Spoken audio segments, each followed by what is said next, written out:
বিকেলের রোদ আবর্জনার বিশাল স্তূপের ওপর আগুনের মতো ঝরছিল, যেখান থেকে পচা গলা দুর্গন্ধ উঠে কাকের অশুভ ডাকের সাথে মিশে যাচ্ছিল।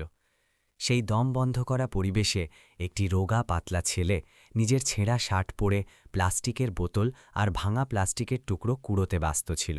সে ছিল অর্জুন, 12 বছরের এক কিশোর, যার চোখে এক অদ্ভুত উজ্জ্বলতা ছিল, কিন্তু মুখে ছিল বিষাদের ছায়া। তার ছোট হাতগুলো ধারালো ধাতুর টুকরোয় ছিলে গিয়েছিল এবং সেগুলো থেকে রক্ত ঝরছিল। তবুও সে কাজ থামাল না। তার কাছে বিশ্রাম নেওয়ার সময় ছিল না, কারণ গ্রামের অন্য প্রান্তে এক জীর্ণ ঝুপড়িতে দিদিমা সাবিত্রী নিজের দুর্বল চোখে তার অপেক্ষা করছিল। ঝুপড়ির দিকে যাওয়া সরু মেঠো পথে অর্জুন নিজের বানানো ভারী হাতে টানা গাড়িটি টেনে নিয়ে যাচ্ছিল, যা ভাঙাচোরা মালের বস্তায় বোঝাই ছিল। তার খালি পা পাথর আর কাকড় ভরা মাটির ওপর দিয়ে চলছিল। প্রতিটি পদক্ষেপ ছিল ভারী, কিন্তু সে গতি কমাল না। গরম হাওয়ার ঝাপটা তার মুখে লাগছিল, কিন্তু অর্জুন কেবল একটা কথাই ভাবছিল, আজ সন্ধ্যায় দিদিমার জন্য চাল কেনার মতো পর্যাপ্ত টাকা রোজগার করতে হবে। গ্রামের মানুষের অদ্ভুত আর কৌতূহলী দৃষ্টি তার পিছু নিচ্ছিল। কুয়োর কাছে দাঁড়িয়ে থাকা এক মহিলা পাশে দাঁড়িয়ে থাকা অন্য এক ব্যক্তিকে নিচু স্বরে বলল, বেচারা বাচ্চা, এত কম বয়সে দিদিমার পেট চালানোর জন্য কাজ করছে, কিন্তু আবর্জনার মধ্যে দিন কাটানো এই ছেলের কাছে কেই বা যেতে চাইবে। অর্জুন পিছন ফিরে তাকাল না। সে এসব কথায় অভ্যস্ত হয়ে গিয়েছিল। সে জানত যে গ্রামবাসীদের চোখে সে আর তার দিদিমা অচ্ছুতের মতো ছিল, কিন্তু এই কথাগুলো তার কাছে কোনো গুরুত্ব রাখত না। তার একমাত্র চিন্তা ছিল দিদিমা সাবিত্রীকে যেন আর কোনো অভাব সহ্য করতে না হয়। দিদিমা আর অর্জুনের ছোট্ট ঝুপড়িটি গ্রামের শেষ প্রান্তে একটি পুরনো বটগাছের ছায়ায় লুকিয়েছিল, যার পাশে ধানের ক্ষেত দিগন্ত পর্যন্ত বিস্তৃত ছিল। একে ঝুপড়ি বলাও কঠিন ছিল। এটি আসলে বাঁশের খুঁটির ওপর দাঁড়িয়ে থাকা ছেঁড়া ত্রিপল দিয়ে তৈরি হয়েছিল, যা উই পোকার কারণে দুর্বল হয়ে গিয়েছিল। পরন্ত বিকেলের লাল আলোয় সেই ঝুপড়িটি আকাশের নিচে একটি ছোট্ট বিন্দুর মতো লাগছিল। অর্জুন যখন দরজা ধাক্কা দিয়ে খুলল, দেখল দিদিমা সাবিত্রী পুরনো কাঠের চারপাইতে শুয়েছিলেন। তার হাতে হাতির দাঁতের একটি পুরনো চিরুনি ছিল, যার রং এখন ফিকে হয়ে গিয়েছিল। ৭০ বছরের ওপর বয়স হওয়া সত্ত্বেও তার চোখ দুটো অন্ধকার রাতে প্রদীপের শিখার মতো নম্র ছিল। অর্জুন, তুমি এসে গেছ। দিদিমার গলা কাঁপছিল, কিন্তু তাতে এতটাই ওম ছিল যে অর্জুনের সারাদিনের ক্লান্তি দূর হয়ে গেল। অর্জুন ভাঙাচোরার থলিটি ঝুপড়ির কোণে রাখল এবং দিদিমার কাছে গেল।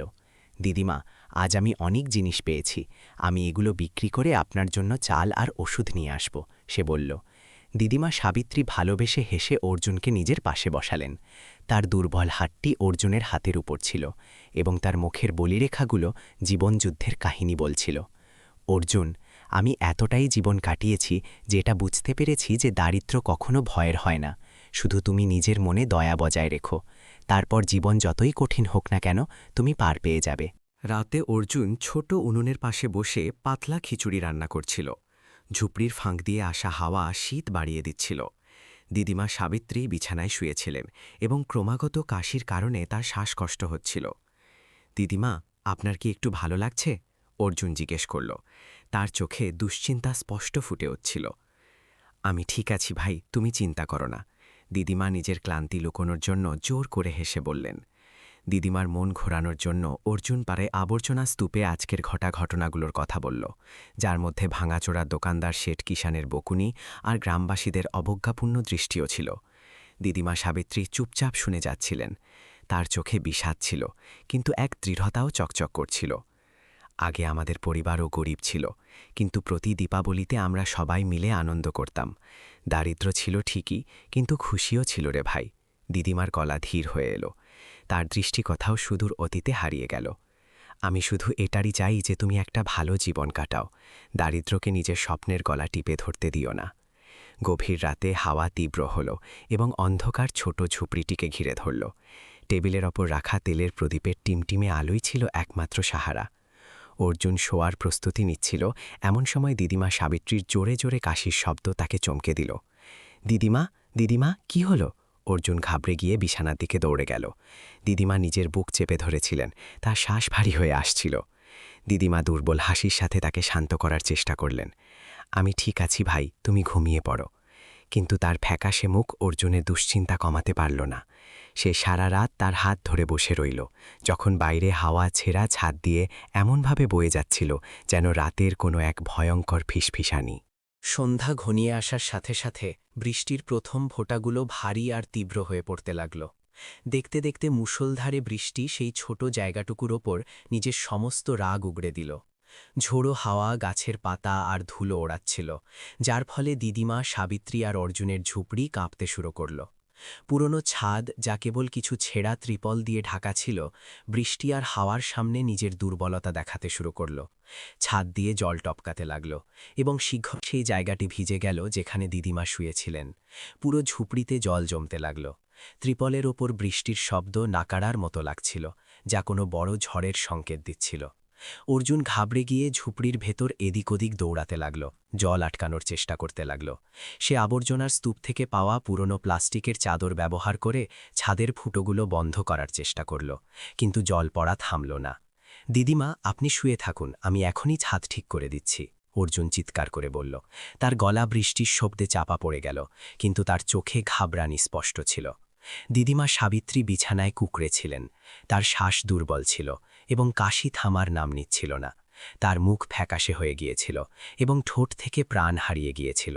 তিনি অর্জুনকে শান্ত করার জন্য হাসার চেষ্টা করলেন, কিন্তু সেই হাসি অর্জুনের বুকে ছুরির মতো বিঁধল। সেই মুষলধারে বৃষ্টির মধ্যে অর্জুনের সেই দিনের কথা মনে পড়ে গেল, যখন সে প্রথমবার দিদিমা সাবিত্রীর সাথে দেখা করেছিল। সেই সময় সে ছিল এক ছোট দুর্বল শিশু, যে রাস্তার ধারে অচৈতন্য হয়ে পড়েছিল, যার চোখে কোনো আশা ছিল না। তখনও এমনই প্রবল বৃষ্টি হচ্ছিল এবং দিদিমা সাবিত্রী নিজের ছোট শরীর হওয়া সত্ত্বেও তাকে নিজের শাল দিয়ে ঢেকে নিয়েছিলেন। খোকন, তুমি এখানে একা?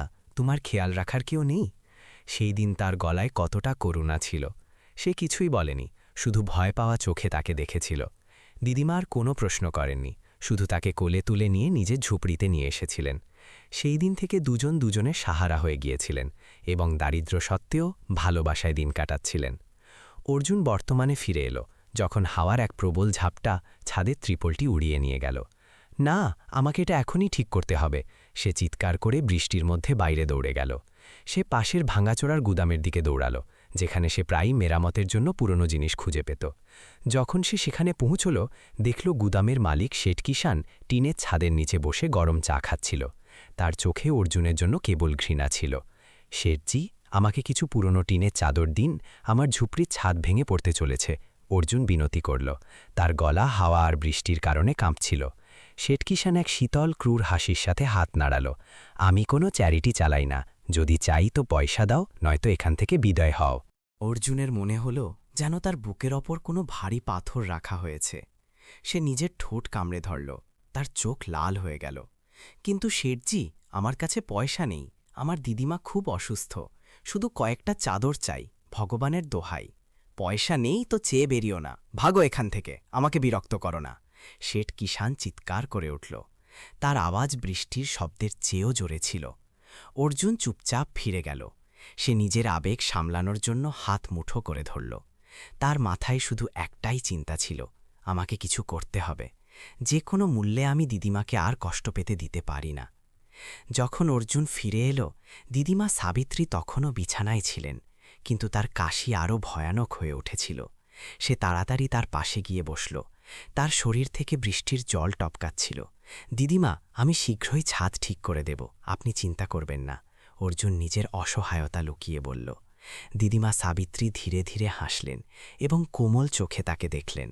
অর্জুন, তুমি আমার জন্য অনেক কিছু করেছ, কিন্তু আমার ভয় হচ্ছে এইবার আমি আর বাঁচব না। সেই ধীর কণ্ঠস্বর অর্জুনের কাছে বাজ পড়ার মতো ছিল।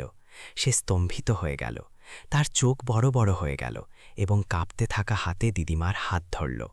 বাইরে বৃষ্টি তখনও সব ভাসিয়ে নিয়ে যাওয়ার হুমকি দিচ্ছিল। রাত ঠান্ডা ছিল এবং হাওয়া ঝুপড়ির ফাটল দিয়ে আসছিল। দিদিমা সাবিত্রী বিছানায় কুঁকড়ে ছিলেন, তার মুখ ফ্যাকাশে ছিল। তার পাশে অর্জুন থুম মেরে বসেছিল। তার লাল চোখ উনুনে ফুটতে থাকা পাতলা খিচুড়ির দিকে তাকিয়েছিল। দিদিমার প্রতিটি কাশি তার বুক চিরে দিচ্ছিল। দিদিমার কিছু হবে না, সে নিজেকেই বলল, কিন্তু এই মিথ্যে তার ভয় কমাতে পারল না। পরদিন সকালে অর্জুন সেটা করার সিদ্ধান্ত নিল যা সে আগে কখনো ভাবেনি। সে বাড়ি বাড়ি গিয়ে দিদিমার জন্য ওষুধ চাইবে। গ্রামের দিকে যাওয়ার পথে সে এক অদ্ভুত নীরবতার সাথে চলল। তার হাতে ছিল এক পুরনো কাঠের বাটি, যাতে কিছু কয়েন ছিল। তার চোখে আশা আর ভয় দুইই ছিল। প্রথম বড় বাড়ির গেটে অর্জুন ভয়ে ভয়ে কড়া নাড়ল। দরজা খুলল এবং এক মধ্যবয়স্কা মহিলা বাইরে এলেন। অর্জুনকে দেখে তার চোখে বিস্ময় ছিল। তুমি কে? কি চাই? তার গলা রুক্ষ ছিল। আজ্ঞে, আমি অর্জুন। আমার দিদিমা খুব অসুস্থ। আমার একটু কাশির ওষুধ চাই। দয়া করে সাহায্য করুন, অর্জুন বলল। মহিলাটি ভ্রু কুঁচকালেন। তার চোখে বিরক্তি ছিল। ওষুধ গাছে ফলে না, সবারই সময় খারাপ। আমরা তোমাকে কোথা থেকে দেব? অর্জুন কিছু বলার আগেই তিনি দরজা বন্ধ করে দিলেন। দরজার শব্দটা ছিল শুকনো আর কঠোর। অর্জুন হার মানল না। সে অন্য বাড়িগুলোতে গেল, কিন্তু সব জায়গায় সে সেই দুঃখ দৃষ্টি আর কঠোর প্রত্যাখ্যান পেল। আমাদের কাছে নেই, বিরক্ত করো না। আগে নিজেদের ঘর সামলায়, তারপর অন্যের দেখব। এই শব্দগুলো কোনো খঞ্জরের মতো তার বুকে বিচ্ছিল। কিন্তু অর্জুন চলতে থাকল। সে জানত যে যদি সে থেমে যায় তবে দিদিমা ওষুধ পাবেন না। গ্রামের শেষ বাড়িতে পৌঁছে অর্জুন ইতস্তত করে কড়া নাড়ল। কিছুক্ষণ পর চটির শব্দ শোনা গেল এবং দরজা খুলল। তার সামনে সাদা চুলের এক বৃদ্ধ দাঁড়িয়েছিলেন, যার পুরনো চশমার আড়ালে দয়ালু চোখ ছিল। কাকে খুঁজছ খোকা? তার গলা এখন পর্যন্ত পাওয়া লোকগুলোর চেয়ে একেবারে আলাদা আর সৌম্য ছিল। আজ্ঞে, আমি অর্জুন। আমার দিদিমা সাবিত্রী। তিনি খুব অসুস্থ। আমি তার জন্য কাশির ওষুধ চাইতে এসেছি, অর্জুন বলল। বৃদ্ধ কিছুক্ষণ চুপ থাকলেন। তারপর বললেন, দাঁড়াও, আমি আসছি। কিছুক্ষণ পর তিনি এক পুরনো ওষুধের শিশি নিয়ে ফিরলেন এবং সেটি অর্জুনের হাতে দিলেন। এই ওষুধটা আমার কাছে অনেক দিন ধরে রাখা ছিল। জানি না কতটা কাজ করবে, কিন্তু তুমি দিদিমার জন্য নিয়ে যাও। অর্জুন এতটাই আবেগপ্রবণ হয়ে পড়ল যে তার মুখ দিয়ে কথা বেরোল না। আপনার অনেক অনেক ধন্যবাদ। আমি আপনার এই ঋণ কখনো ভুলব না। যাওয়ার আগে বৃদ্ধ ধীর স্বরে বললেন, আমার নাম মাস্টারজি ভার্মা। আমি আগে এখানে শিক্ষক ছিলাম। পুরনো দিনে সাবিত্রী খুবই মহৎ মানুষ ছিলেন। পুরো গ্রাম তাকে শ্রদ্ধা করত। জানি না এখন মানুষ এমন কেন হয়ে গেল। ফেলাদথিয়ে অর্জুন মাস্টারজি ভার্মার কথার কথা ভাবতে থাকল। দিদিমাকে পুরো গ্রাম সম্মান করত, তবে এখন সবাই এমন খারাপ ব্যবহার কেন করে? এই প্রশ্নগুলো তার মাথায় ঘুরতে থাকল। ঝুপড়িতে পৌঁছে অর্জুন তাড়াতাড়ি দিদিমাকে ওষুধ দিল। দিদিমার চোখে আবেগের ছোটা দেখা গেল। তার কাঁপতে থাকা হাতে ওষুধ নিলেন। তুমি খুব সাহসী অর্জুন, তোমার জন্যই আমার বেঁচে থাকার শক্তি আছে। অর্জুন তার পাশে বসে রইল। তার দৃষ্টি দিদিমার মুখের ওপর ছিল। দিদিমা, মাস্টারজি ভার্মা বললেন যে আপনি খুব ভালো মানুষ ছিলেন এবং পুরো গ্রাম আপনাকে মানত। তাহলে এখন এই লোকেরা আমাদের সাথে এমন কেন করে? দিদিমা সাবিত্রী এক মুহূর্তের জন্য নীরব হয়ে গেলেন। তারপর তিনি নিজের বালিশের নিচ থেকে সেই হাতির দাঁতের চিরুনিটি বের করলেন এবং অর্জুনের হাতে দিলেন। এই চিরুনিটি শেষ উপহার, যা তোমার দাদামশাই যুদ্ধে যাওয়ার আগে আমাকে দিয়েছিলেন। তিনি ফিরে আসেননি, কিন্তু এই স্মৃতিটুকু আমাকে মনে করিয়ে দেয় যে পৃথিবীতে ভালো থাকা আর ভালোবাসা সবসময় মূল্যবান হয়। অর্জুন নিজের হাতে সেই চিরুনিটি দেখল। তার মনে এক অদ্ভুত অনুভূতি হল। সে বুঝতে পারল এটি কেবল একটি বস্তু নয়, বরং দিদিমার একাকিত্বের বহু বছরের সবচেয়ে বড় সাহারা ছিল। সেই রাতে মাস্টারজি ভার্মা হঠাৎ ঝুপড়িতে এলেন। তার হাতে গরম খিচুড়ির বাটি ছিল। তিনি দিদিমা সাবিত্রীর হাতে এসেই চিরুনিটি দেখলেন। তাঁর চোখে বিস্ময় ছিল, যেন তার খুব পুরনো কোনো কথা মনে পড়ে গেল। খোকা, ওই চিরুনিটি একটি বস্তুর চেয়েও বেশি কিছু, তুমি কি বোঝো? তিনি রহস্যময়ভাবে বললেন। অর্জুন ওপরের দিকে তাকালো। তার চোখে প্রশ্ন ছিল, কিন্তু মাস্টারজি কেবল হাসলেন, বাটিটি টেবিলে রাখলেন এবং চুপচাপ চলে গেলেন। অর্জুনের মনে কৌতূহল আর দ্বিধা রেখে গেলেন। বাইরে হাওয়া আবার তীব্র হল, কিন্তু এবার অন্ধকারে আশার এক আলো দেখা যাচ্ছিল। গ্রামের চাতাল থেকে নাকারার জোর শব্দ এলো, যা কোনো গুরুত্বপূর্ণ বৈঠকের সংকেত ছিল। সব জায়গা থেকে মানুষ তাড়াতাড়ি সেখানে জড়ো হচ্ছিল। অনেক দিন পর গ্রামে এত বড় সভা হচ্ছিল। সেই হইচইয়ের মাঝে মনে হচ্ছিল যেন কোনো এক ভারী ভাব হাওয়ায় মিশে গিয়েছে। অর্জুন চাতালের পুরনো পাথরের সিঁড়িতে বসে নিজের শার্টের কোণা ধরে ভেতরে হাওয়া কথাগুলো শোনার চেষ্টা করছিল। সে ভেতরে যাওয়ার সাহস করতে পারল না, কিন্তু তার কান প্রতিটি কথা ধরছিল। আমাদের গ্রামের দারিদ্র্যের একটি কারণ আছে, এক ব্যক্তির রাগত স্বর প্রতিধ্বনিত হল। এটি আবহাওয়া বা ভাগ্যের ব্যাপার নয়, বরং এই জন্য কারণ আমাদের রোজ ওই দুই মানুষের অপায়া মুখ দেখতে হয়, অর্জুন আর ওই বুড়ি মহিলা। একেবারে ঠিক, গ্রামের ধারের ওই ঝুপড়িটি কোনো আবর্জনা স্তূপের চেয়ে কম নয়। বাইরে থেকে আসা মানুষ ওটা দেখে কি ভাবে, আমাদের গ্রাম কিভাবে উন্নতি করবে? কেউ একজন বলল। শোরগোল বাড়ল। ওই ছেলেটা সারা দিন আবর্জনা কুড়োয়, স্কুলে যায় না, কোনো ঠিকঠাক কাজ করে না, আর ওই বুড়ি সবসময় অসুস্থ থাকে। দয়া লাগে, কিন্তু আমরা কত দিন ওদের বোঝা বইব? আমাদের গ্রাম নিজেই গরিব, ওরা সত্যি এক আপদ। এই কথাগুলো শুনে অর্জুনের বুক আগুনের মতো জ্বলতে লাগল। সে নিজের দাঁত কিরমির করল এবং তার ছোট মুঠো শক্ত হয়ে গেল। কবে থেকে সে আর দিদিমা গ্রামের জন্য বোঝা হয়ে গেল? তাদের অস্তিত্ব কি সত্যিই মানুষকে এত বিরক্ত করে? তখনই একজন লোক উঠে দাঁড়ালো। তার গলা এতটাই চড়া ছিল যে সে বাকি সব শব্দকে চাপা দিয়ে দিল। এখানে বসে অভিযোগ করার বদলে আমাদের কিছু করা উচিত। প্রত্যেককে নিজের খেয়াল নিজেকেই রাখতে হবে। আমরা সবসময় দয়ার ওপর নির্ভর করে বাঁচতে পারি না। অর্জুন সিঁড়ি থেকে উতরে নিজের ঝুপড়ির দিকে দৌড়াল।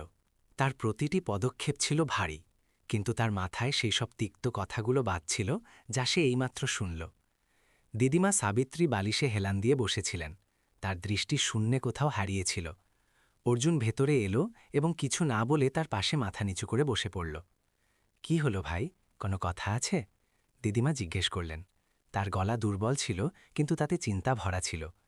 দিদিমা, অর্জুনের গলা বুঝে এলো। চোখের জল উপচে পড়ার উপক্রম হলো, কিন্তু সে তা সামলে নিল। ওরা বলছে যে আমি আর আপনি ওদের উপর বোঝা। ওরা বলছে যে আমাদের কারণেই। দিদিমা সাবিত্রী এক গভীর দীর্ঘশ্বাস নিলেন। তার ঝাপসা চোখে এক নীরব উজ্জ্বলতা ছিল। তিনি নিজের দুর্বল হাতটি অর্জুনের কাঁধে রাখলেন। তার গলা ছিল কোমল কিন্তু দৃঢ়। অর্জুন, ওদের কথায় নিজেকে কষ্ট দিও না। মানুষ কিভাবে তা ওদের সমস্যা, কিন্তু আমরা কিভাবে বাঁচি তা শুধু আমরা জানি। সবচেয়ে জরুরি হলো তুমি নিজের মন পরিষ্কার রাখো, দারিদ্র্যকে নিজেকে ভাঙতে দিও না। দিদিমার কথাগুলো অর্জুনকে চমকে দিল। সে তার দিকে তাকালো এবং অনুভব করল যে তার মনে চলা তোলপাড়ের চেয়েও বড় কোনো কিছু দিদিমার ভেতরে আছে। সেই রাতে অর্জুন উনুনের পাশে বসে শূন্য দৃষ্টিতে তাকিয়েছিল। তার মাথায় গ্রামবাসীদের কথাগুলো বাজছিল। তাদের খোঁচা দেওয়া কথা শেষ হচ্ছিল না, কিন্তু নিজের মনের গভীরে সে জানত যে সে দিদিমা সাবিত্রীকে হতাশ করতে পারে না। হঠাৎ দরজার বাইরে পায়ের আওয়াজ পাওয়া গেল। এক মধ্যবয়স্ক লোক দেখা দিল, যার মুখে ক্লান্তি আর বলিরেখা ছিল। সে ঝুপড়ির সামনে দাঁড়িয়ে অর্জুনকে দেখছিল। তার চোখে অর্ধেক ঘৃণা আর অর্ধেক দয়া ছিল। তুমি অর্জুন, তাই না? লোকটি জিজ্ঞেস করল। আজ্ঞে হ্যাঁ, অর্জুন জবাব দিল। আমি সত্যি বলছি, আমি যদি তোমার জায়গায় হতাম তবে অনেক আগেই এখান থেকে চলে যেতাম। এইভাবে বেঁচে থাকার মাধ্যমে তুমি শুধু নিজেই দুঃখী হচ্ছ না, বরং ওই বুড়ি মাকেও কষ্ট দিচ্ছ। অর্জুন সেই লোকটির চোখের দিকে সোজাসুজি তাকালো। তার ভেতর রাগ ফুটে উঠছিল, কিন্তু সে কিছুই বলল না, শুধু নিজের হাত মুঠো করল এবং চুপচাপ দাঁড়িয়ে রইল, যেন সেই লোকটির দৃষ্টিকে চ্যালেঞ্জ জানাচ্ছে। আমার কথা মনে রেখো, তোমার নিজের কথা ভাবা উচিত। এমন যেন না হয় যে পরে যাওয়ার কোনো পথই না থাকে। এই বলে লোকটি ঘুরে গেল এবং অর্জুনকে রাতের অন্ধকারে সেই সব অনুভূতির সাথে একা ছেড়ে গেল যা ভাষায় প্রকাশ করা কঠিন। পরন্ত বিকেলের আবছা আলোয় দিদিমা আর নাতির সেই ছোট্ট ঝুপড়িটি আশপাশের শান্ত পরিবেশে মিশে গিয়েছিল। এক দীর্ঘ আর ক্লান্তিকর দিনের পর অর্জুনের নজর হঠাৎ চার পায়ের নিচে লুকানো এক ছোট কাঠের বাক্সের ওপর পড়ল। সে নিচু হয়ে বাক্সটি বাইরে টেনে বের করল। তার ওপর ধুলো জমেছিল, কিন্তু ঢাকনার ওপর খোদাই করা সূক্ষ্ম নকশা এখনও দেখা যাচ্ছিল। কৌতূহলবশত অর্জুন সাবধানে বাক্সটি খুলল। ভেতরে সেই হাতির দাঁতের চিরুনিটি রাখা ছিল, যার রং হলুদ হয়ে গিয়েছিল। অর্জুন চিরুনিটি তুলল এবং হাতির দাঁতের শীতলতা অনুভব করল। চিরুনির ওপর ছোট অক্ষরে কিছু লেখা ছিল। হাতের লেখা পুরনো হলেও স্পষ্ট ছিল, ভালোর জন্য বাঁচো। দিদিমা, এটা কি? অর্জুন জিজ্ঞেস করল। তার চোখে কৌতূহল ছিল। প্রশ্ন শুনে দিদিমা সাবিত্রী ধীরে ধীরে চোখ খুললেন। অর্জুনের হাতে চিরুনি দেখে তার চোখে উজ্জ্বলতা ফিরে এলো, কিন্তু সেই সাথে এক গভীর যন্ত্রণাও ফুটে উঠল। এদিকে এসো অর্জুন, আমি তোমাকে এক গল্প শোনাই, তিনি বললেন। অর্জুন বিছানার পাশে বসে পড়ল এবং মন দিয়ে শুনতে লাগল। সেই বছর যুদ্ধ খুব ভয়াবহ ছিল। আমি এক তরুণী মেয়ে ছিলাম এবং গ্রামবাসীদের সাহায্যের জন্য জঙ্গল থেকে লতাপাতা ও জড়িবুটি সংগ্রহ করতাম। একদিন আমি ঘন জঙ্গলে পথ হারিয়ে ফেললাম। আমি এতটাই ক্লান্ত হয়ে পড়েছিলাম যে এক পা চলাও মুশকিল ছিল। ঠিক সেই সময় একজন সৈনিক আমাকে খুঁজে পেল। সে আমাকে নিজের পিঠে চাপিয়ে জঙ্গল থেকে বাইরে নিয়ে এলো। সে অনেক দিন ধরে আমার সেবা করল, যা একটু আধটু তার কাছে ছিল তা দিয়েই। যুদ্ধের ময়দানে যাওয়ার আগে সে আমাকে এই চিরুনিটি দিয়েছিল, যার ওপর এই বার্তা লেখা ছিল। দিদিমার গলা হঠাৎ ভারী হয়ে এলো, কিন্তু সে আর কখনো ফিরে আসেনি। এই চিরুনিটি সেই মানুষটির শেষ স্মৃতি, যা আমার কাছে রয়ে গিয়েছে। অর্জুন হাতির দাঁতের চিরুনি দেখে আবেগ আপ্লুত হয়। দাদি সাবিত্রীকে সেই সৈনিকের কথা জিজ্ঞেস করে। দাদি ভালোর জন্য বার্তা দেন এবং অর্জুনকে উপদেশ দেন। অর্জুন হাতির দাঁতের চিরুনিটি দেখল। তার মনে আবেগের জোয়ার উঠছিল। মনে হচ্ছিল এই চিরুনিটি কেবল একটি স্মৃতিচিহ্ন নয়, বরং এতে এক দুঃখের আর আশার গল্প লুকিয়ে আছে। দিদিমা, তিনি কে ছিলেন? কি জানি, তিনি হয়তো এখনও জীবিত আছেন। অর্জুন কৌতূহল নিয়ে জিজ্ঞেস করল। দিদিমা সাবিত্রী মাথা নাড়লেন। তার ঠোঁটে এক করুণ হাসি ছিল। আমি জানি না, কিন্তু গুরুত্বপূর্ণ হল তিনি যা লিখেছিলেন, ভালোর জন্য বাঁচো। এটাই জীবন থেকে পাওয়া আমার সবচেয়ে বড় শিক্ষা, এবং আমি চাই তুমিও এটা মনে রাখো। দিদিমা অর্জুনের কাঁধে হাত রাখলেন। তার গলা আবেগে ভরা ছিল। তোমাকে কাউকে খুশি করার জন্য বাঁচার দরকার নেই, কিন্তু সেভাবেই বাঁচো যেভাবে তোমার সঠিক মনে হয়। তিক্ত কথাগুলোকে তোমাকে পথভ্রষ্ট করতে দিও না। অর্জুন চুপচাপ বসে রইল। এই কথাগুলো শোনার পর তার মনে হল গ্রামবাসীদের চাপ কিছুটা কমে গিয়েছে। তারা যাই বলুক না কেন, সে জানত যে দিদিমা তাকে বিশ্বাস করেন, এবং এটাই সবচেয়ে বেশি গুরুত্বপূর্ণ। কিন্তু তার মাথায় সেই সৈনিকের কথা ঘুরপাক খেতে থাকল। সে কে ছিল যে দিদিমাকে এই চিরুনিটি দিয়েছিল? সে কেমন মানুষ ছিল? সে জানতে চাইল, এবং কোনো না কোনোভাবে তার মনে হতে লাগল যে গল্পটি এখানেই শেষ হয় না। রাতে প্রদীপের ছায়ায় অর্জুন দাদির পাশে বসে চিরুনি ধরে প্রতিজ্ঞা করে। দাদি আশা প্রকাশ করেন। সেই রাতে যখন তেলের প্রদীপের ছায়া দেয়ালে নাচছিল, অর্জুন দিদিমা সাবিত্রীর পাশে বসেছিল। তার হাতে তখনও সেই চিরুনিটি ছিল। আমি কথা দিচ্ছি দিদিমা, আমি ঠিক সেভাবেই বাঁচব যেভাবে তিনি বলেছিলেন, অর্জুন ধীর স্বরে বলল। দিদিমা সাবিত্রী হাসলেন। তার চোখে বিশ্বাস জলজল করছিল। তুমি আমার সবচেয়ে বড় আশা। মনে রেখো, এই পৃথিবীতে কেউ বাধা ছাড়া বাঁচে না, কিন্তু যদি তুমি নিজের মন পরিষ্কার রাখো, তবে প্রতিটি মুশকিল পার করে ফেলবে। পরদিন গ্রামবাসীরা দাদিনাতির সমালোচনা করে। অর্জুন শোনে, কিন্তু মাথা নিচু না করে চলে যায়। চিরুনি ধরে দৃঢ়তা দেখায়। পরদিন সকালে গ্রামবাসীরা আবার দিদিমা আর নাতিকে নিয়ে কানাকানি করছিল। এক মহিলা অর্জুনকে পাশ দিয়ে যেতে দেখে ইশারা করল। দেখো, সারা দিন আবর্জনা কুড়িয়ে বেড়ায়, এর কোনো ভবিষ্যৎ নেই। অর্জুন প্রতিটি শব্দ স্পষ্ট শুনল, কিন্তু এইবার সে মাথা নিচু করল না বা পালিয়ে যাওয়ার চেষ্টাও করল না। সে সোজা হয়ে চলল। তার দৃষ্টি ছিল দৃঢ়, এবং পকেটে রাখা চিরুনিটি সে শক্ত করে ধরেছিল। মানুষ আমাকে ছোট করতে পারে, কিন্তু আমি নিজেকে ছোট হতে দেব না, সে বিড়বিড় করে বলল, দিদিমার কথাগুলো মনে করে। গভীর রাতে দাদি অর্জুনকে ডেকে চিরুনি সামলে রাখতে বলেন এবং প্রতিজ্ঞা করান। গভীর রাতে দিদিমা সাবিত্রী হঠাৎ অর্জুনকে ডাকলেন এবং তার হাত চেপে ধরলেন। তিনি ধীর স্বরে ফিসফিস করে বললেন, অর্জুন, এই চিরুনিটি সামলে রেখো। ওই ব্যক্তিটি তোমাকে পথ দেখাবে। তার চোখে বিষাদ ছিল, কিন্তু আশা ছিল, যেন তিনি তার পুরো জীবন সেই ছোট ছেলেটির হাতে সঁপে দিচ্ছেন। অর্জুন দিদিমার হাত শক্ত করে ধরল, মনে মনে প্রতিজ্ঞা করল যে সে তাকে রক্ষা করবে এবং এই রহস্যের সমাধান করবে। আবর্জনার স্তূপে অর্জুন কাজ করতে গিয়ে শেঠ কিষানের সাথে বিরোধ হয়, দ্বিগুণ কাজের দাবি এবং ছাঁটাই। আবর্জনার বিশাল স্তূপ কড়া রোদে ছড়িয়েছিল। পচা গন্ধে হাওয়া আরও ভারী হয়ে গিয়েছিল। অর্জুন নিজের ছেঁড়া বস্তা নিয়ে আবর্জনার স্তূপে বিক্রি করার মতো জিনিস খুঁজছিল। হঠাৎ দূর থেকে শেঠ কিষানের আওয়াজ প্রতিধ্বনিত হল, যা সেই স্তব্ধতাকে ভেঙে দিল। এই ছেলে, ওখানেই দাঁড়া! অর্জুন চমকে উঠে পিছন ফিরল। শেঠ কিষান তার দিকে আসছিল। তার মুখ রাগে লাল ছিল এবং চোখগুলো ছুরির মতো ধারালো ছিল। মন দিয়ে শুনে রাখ, শেঠ কিষান অর্জুনের মুখের দিকে আঙুল তুলে বলল, প্রতিটি শব্দ চিবিয়ে চিবিয়ে। আজ থেকে তোকে রোজ যত মাল আনিস তার দ্বিগুণ আনতে হবে। যদি না আনতে পারিস, তবে তোকে আমার দরকার নেই। অর্জুন থমকে গেল। প্রতিদিন সে তার সর্বশক্তি দিয়ে মাত্র এটুকুই রোজগার করতে পারত যাতে দিদিমার জন্য চাল কেনা যায়। দ্বিগুণ? এর মানে ছিল তাকে সূর্য ওঠার আগে উঠতে হবে এবং গভীর রাত পর্যন্ত কাজ করতে হবে, আর তবুও হয়তো সেটা যথেষ্ট হবে না। কিন্তু শেঠজি, আমার দ্বারা এটা হবে না। আমি রোজ আমার আপ্রাণ চেষ্টা করি। অর্জুন কাঁপতে কাঁপতে বলল। ভয়ে তার গলা নিচু হয়ে গিয়েছিল। শেঠ কিষাণ এক ক্রূর হাসি হাসল এবং তাকে অবজ্ঞার সাথে দেখল। তবে বিদায় হ, আমার এখন তোর এখানে আর দরকার নেই। তোর কি মনে হয় কাজ পাওয়া খুব সহজ? পরখ করে দেখে নে, এই পুরো গ্রামে তোকে কে কাজ দেবে? অর্জুন মাথা নিচু করে নিল। সে একটি শব্দও বলল না। সে জানত যে শেঠ কিষাণ ঠিক বলছিল। এই গরিব গ্রামে কাউকে আবর্জনা কুড়োনো অনাথ ছেলের দরকার ছিল না। সে চুপচাপ ফিরল এবং গুদাম থেকে বেরিয়ে গেল। অপমানের বোঝা তার ছোট কাঁধে ভারী রাখছিল। অর্জুন ঝুপড়িতে ফিরে দাদিকে দেখে কাঁদে। দাদি সান্ত্বনা দেন।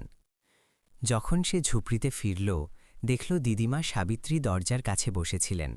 তার চোখ বন্ধ ছিল, যেন তিনি কোনো গভীর ভাবনায় ডুবে আছেন। পায়ের শব্দ শুনে তিনি চোখ খুললেন এবং নাতিকে দেখলেন। তার মুখে উদ্বেগের রেখা ফুটে উঠল। অর্জুন, আজ তুমি এত তাড়াতাড়ি ফিরে এলে কেন? দিদিমা দুর্বল স্বরে জিজ্ঞেস করলেন। অর্জুন মাথা নাড়ল, কোনো জবাব দিল না।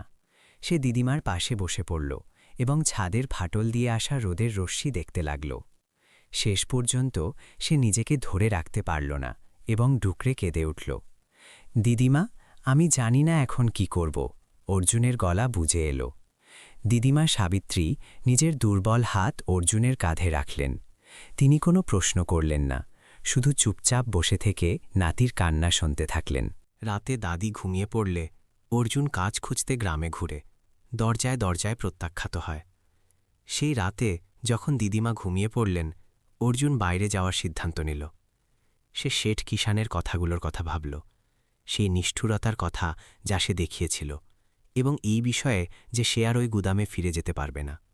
কিন্তু সে হার মানতে পারত না। তাকে দিদিমাকে খাওয়ানোর জন্য টাকা রোজগারের অন্য কোনো পথ খুঁজে বের করতে হবে। অর্জুন গ্রামের প্রতিটি ঘরের দরজা খটখটাল, এই আশায় যে কোনো অন্য কাজ পাওয়া যাবে, তা যতই পরিশ্রমের হোক না কেন। পাবে না খোকা, আমাদের নিজেদেরই খাবার নেই, তোমাকে কি দেব? তুমি ভাবো আমাদের আরও লোকের দরকার আছে? যাও এখান থেকে। প্রতিবার দরজা তার মুখের ওপর বন্ধ হয়ে যাচ্ছিল। মানুষের রুক্ষ দৃষ্টি আর কড়কড়ে শব্দগুলো অর্জুনের বুক নিংড়ে দিচ্ছিল। সে জানত যে গ্রামবাসীরা তাকে পছন্দ করে না, কিন্তু সে আশা করেনি যে তারা তাকে এই পর্যায়ে একঘরে করে দেবে। যখন অনেক রাত হল, অর্জুন খালি হাতে বাড়ি ফিরল। দিদিমা সাবিত্রী তখনও জেগেছিলেন, প্রদীপের টিমটিমে আলোয় তার অপেক্ষা করছিলেন। তুমি এত রাত পর্যন্ত কোথায় ছিলে? দিদিমা বিষণ্ণ স্বরে জিজ্ঞেস করলেন। আমি কাজ খুঁজতে গিয়েছিলাম, কিন্তু কেউ আমাকে কাজ দেয়নি, অর্জুন মাথা নিচু করে বলল। তার গলা ছিল ফিসফিসানির মতো। দিদিমা সাবিত্রী এক দীর্ঘশ্বাস নিলেন। তার চোখে দুঃখ ছিল। ভাই, জীবনে এমন সময় আসে যখন সবকিছু কঠিন মনে হয়, কিন্তু জরুরি হল তুমি হার মেনো না, নিজের ওপর ভরসা রাখো। তুমি এত মুশকিল পার করে এসেছ, এটাও কেটে যাবে। দিদিমার কথাগুলো অর্জুনের মনকে কিছুটা হালকা করল, কিন্তু তার হৃদয়ের গভীরে তখনও নিরাশা ছিল। পরের দিন অর্জুন গুদামে ফিরে দ্বিগুণ কাজ করার চেষ্টা করে। শরীর জবাব দিয়ে লুটিয়ে পড়ে। শেঠ কিষাণ তিরস্কার করে। পরের দিন অর্জুন আবার সেই গুদামে গেল। সে শেঠ কিষাণের দাবি পূরণ করার চেষ্টা করার সিদ্ধান্ত নিল, যদিও সে জানত যে এটি প্রায় অসম্ভব ছিল। সে না থেমে কাজ করল। কাঠ ফাটা রোদে কাচের টুকরো আর প্লাস্টিক কুড়োতে থাকল। কিন্তু দুপুর হতে হতে তার শরীর জবাব দিয়ে দিল। তার হাত কাঁপতে লাগল, পা অবশ হয়ে গেল, এবং অবশেষে অর্জুন আবর্জনার স্তূপের মধ্যে লুটিয়ে পড়ল। শেঠ কিষাণ সেখানে দাঁড়িয়েছিল, তাকে শীতল দৃষ্টিতে দেখছিল। দেখলি তো, যখন তুই নিজেই এত দুর্বল তখন অন্যকে দোষ দিস না। আমি বলেছিলাম না, তুই কখনোই নিজের দারিদ্র্য থেকে মুক্তি পাবি না। সন্ধ্যায় অর্জুন পুরনো বাক্সে ছবি পায়। দাদিকে দেখিয়ে সৈনিকের কথা জিজ্ঞেস করে। দাদি বলেন সেই ব্যক্তি যুদ্ধে প্রাণ বাঁচিয়েছিলেন।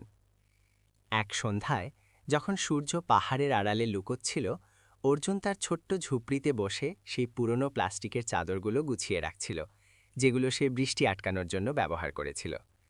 পরিষ্কার করার সময় সে দিদিমার বিছানার কোণার নিচে সেই পুরনো কাঠের বাক্সটি খুঁজে পেল। ধুলোর আস্তরণ সে এমনভাবে থেকে রেখেছিল যেন তাকে অনেক দিন আগে ভুলিয়ে দেওয়া হয়েছে। কৌতূহলবশত অর্জুন বাক্সটি খুলল। ভেতরে সেই একই পুরনো জিনিসগুলো ছিল। হাতির দাঁতের চিরুনি যা সে আগে দেখেছিল, কিছু পুরনো হলদেটে কাগজ এবং একটি ছবি যার রং সময়ের সাথে উড়ে গিয়েছিল। সে ছবিটি তুলল এবং মন দিয়ে দেখল। তাতে এক ব্যক্তি দিদিমা সাবিত্রীর পাশে দাঁড়িয়েছিল। সেই ব্যক্তিটি লম্বা আর রোগা পাতলা ছিল। তার মুখ ছিল গম্ভীর, কিন্তু চোখে ছিল এক দৃঢ়তা। দিদিমা, ইনি কে?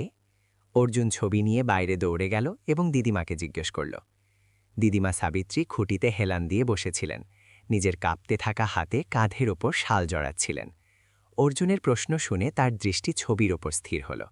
তার মুখে এক মুহূর্তের জন্য আবেগ ফুটে উঠল, কিন্তু তিনি তাড়াতাড়ি মুখ ঘুরিয়ে নিলেন। তার গলা ছিল ধীর। উনি একজন মহৎ মানুষ ছিলেন খোকা, এমন একজন ব্যক্তি যিনি যুদ্ধে আমার প্রাণ বাঁচিয়েছিলেন। তিনি কি এখনও বেঁচে আছেন দিদিমা?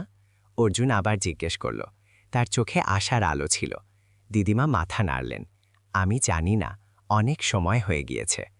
অর্জুন অনুভব করল দিদিমার কথার পেছনে কিছু লুকিয়ে আছে, কিন্তু সে তাকে আর দুঃখী করতে চাইল না। সে চুপচাপ ছবিটি বাক্সে রেখে দিল। কিন্তু সেই ব্যক্তি আর দিদিমার সাথে তার সম্পর্ক নিয়ে তার মনে হাজারো প্রশ্ন ঘুরতে থাকল। রাতে অর্জুন মাস্টারজির বাড়িতে বাক্স নিয়ে যায়, ছবি দেখিয়ে সৈনিকের কথা জিজ্ঞেস করে। মাস্টারজি চিরুনির বার্তা স্মরণ করান। সেই রাতে অর্জুন ওই বাক্সটি নিয়ে মাস্টারজি ভার্মারের বাড়িতে গেল। সে ভাবল হয়তো মাস্টারজি, যিনি যুদ্ধের ওই সময়টা দেখেছিলেন, কিছু জানবেন। ছবি দেখে মাস্টারজির চোখে বিস্ময় ফুটে উঠল। তিনি ছবিটি তুললেন, কিছুক্ষণ চুপ থাকলেন, তারপর সেটি টেবিলের উপর রাখলেন এবং গম্ভীর স্বরে বললেন, দিদিমা কি তোমাকে কিছু বলেননি? শুধু এটুকুই যে এই ব্যক্তিটি যুদ্ধে তার প্রাণ বাঁচিয়েছিলেন, অর্জুন জবাব দিল। মাস্টারজি এক দীর্ঘ শ্বাস নিলেন। তার দৃষ্টি দূরে কোথাও হারিয়ে গেল। খোকা, ওই হাতির দাঁতির চিরুনিটি যা তোমার দিদিমা রাখেন, সেটিও এই ছবির লোকটিরই। তিনি কেবল সাবিত্রীর প্রাণই বাঁচাননি, বরং এই বার্তাও দিয়ে গিয়েছিলেন, ভালোর জন্য বাঁচো। অর্জুন সেই বাক্যের গভীর অর্থ অনুভব করতে পারল, কিন্তু তার দ্বিধা কমল না। তাহলে সেই লোকটি কে ছিল, আপনি কি জানেন? মাস্টার মশাই কোনো জবাব দিলেন না, শুধু অর্জুনের দিকে এক অর্থপূর্ণ নজরে তাকালেন। এই চিরুনি আর ছবিটা সামলে রেখো, এগুলো অতীতের বার্তা, আর তোমার ঠাকুমা সারা জীবন এগুলো রক্ষা করেছেন। বাড়ি ফেরার সময় অর্জুন মাস্টার মশাইয়ের কথার কথা ভাবতে থাকল। ছবি, হাতির দাঁতের চিরুনি আর সেই বাক্য, ভালোর জন্য বাঁচো। এখন এসবই এক রহস্য হয়ে গিয়েছিল যা সে খুঁজে বের করতে চাইত, কিন্তু সে এটাও বুঝত যে বর্তমান জীবনের চাপ তাকে গভীরে জানার সময় দিচ্ছিল না। পরের দিন শেঠ কিষানের ডাক শুনে অর্জুন ভাগাড়ে যায়, বর্তমান চাপের কথা ভাবে। পরের দিন সকালে অর্জুন যখন ভাবনায় ডুবেছিল, কুড়েঘরের বাইরে থেকে শেঠ কিষানের কর্কশ গলা শোনা গেল। অর্জুন, আমি বলেছিলাম না ভাগাড়ে চলে আসতে, দেরি করো না। সেই আওয়াজ চাবুকের মতো তার কানে পড়ল। অর্জুন তাড়াতাড়ি নিজের জিনিসপত্র গুছিয়ে নিল। নিজের আবেগ সামলে নিয়ে সব সময়ের মতো ভাগাড়ের দিকে দৌড়ে গেল। সে জানত যে তার মনে যত প্রশ্নই থাকুক না কেন, ঠাকুমার পেট ভরানোর জন্য প্রতিটা পয়সা উপার্জনের লড়াইয়ে নিজেকে সঁপে দিতেই হবে। রাতে প্রদীপের আলোয় অর্জুন ছবি দেখে সংকল্প করে দাদিকে বিপদ থেকে বাঁচাবে।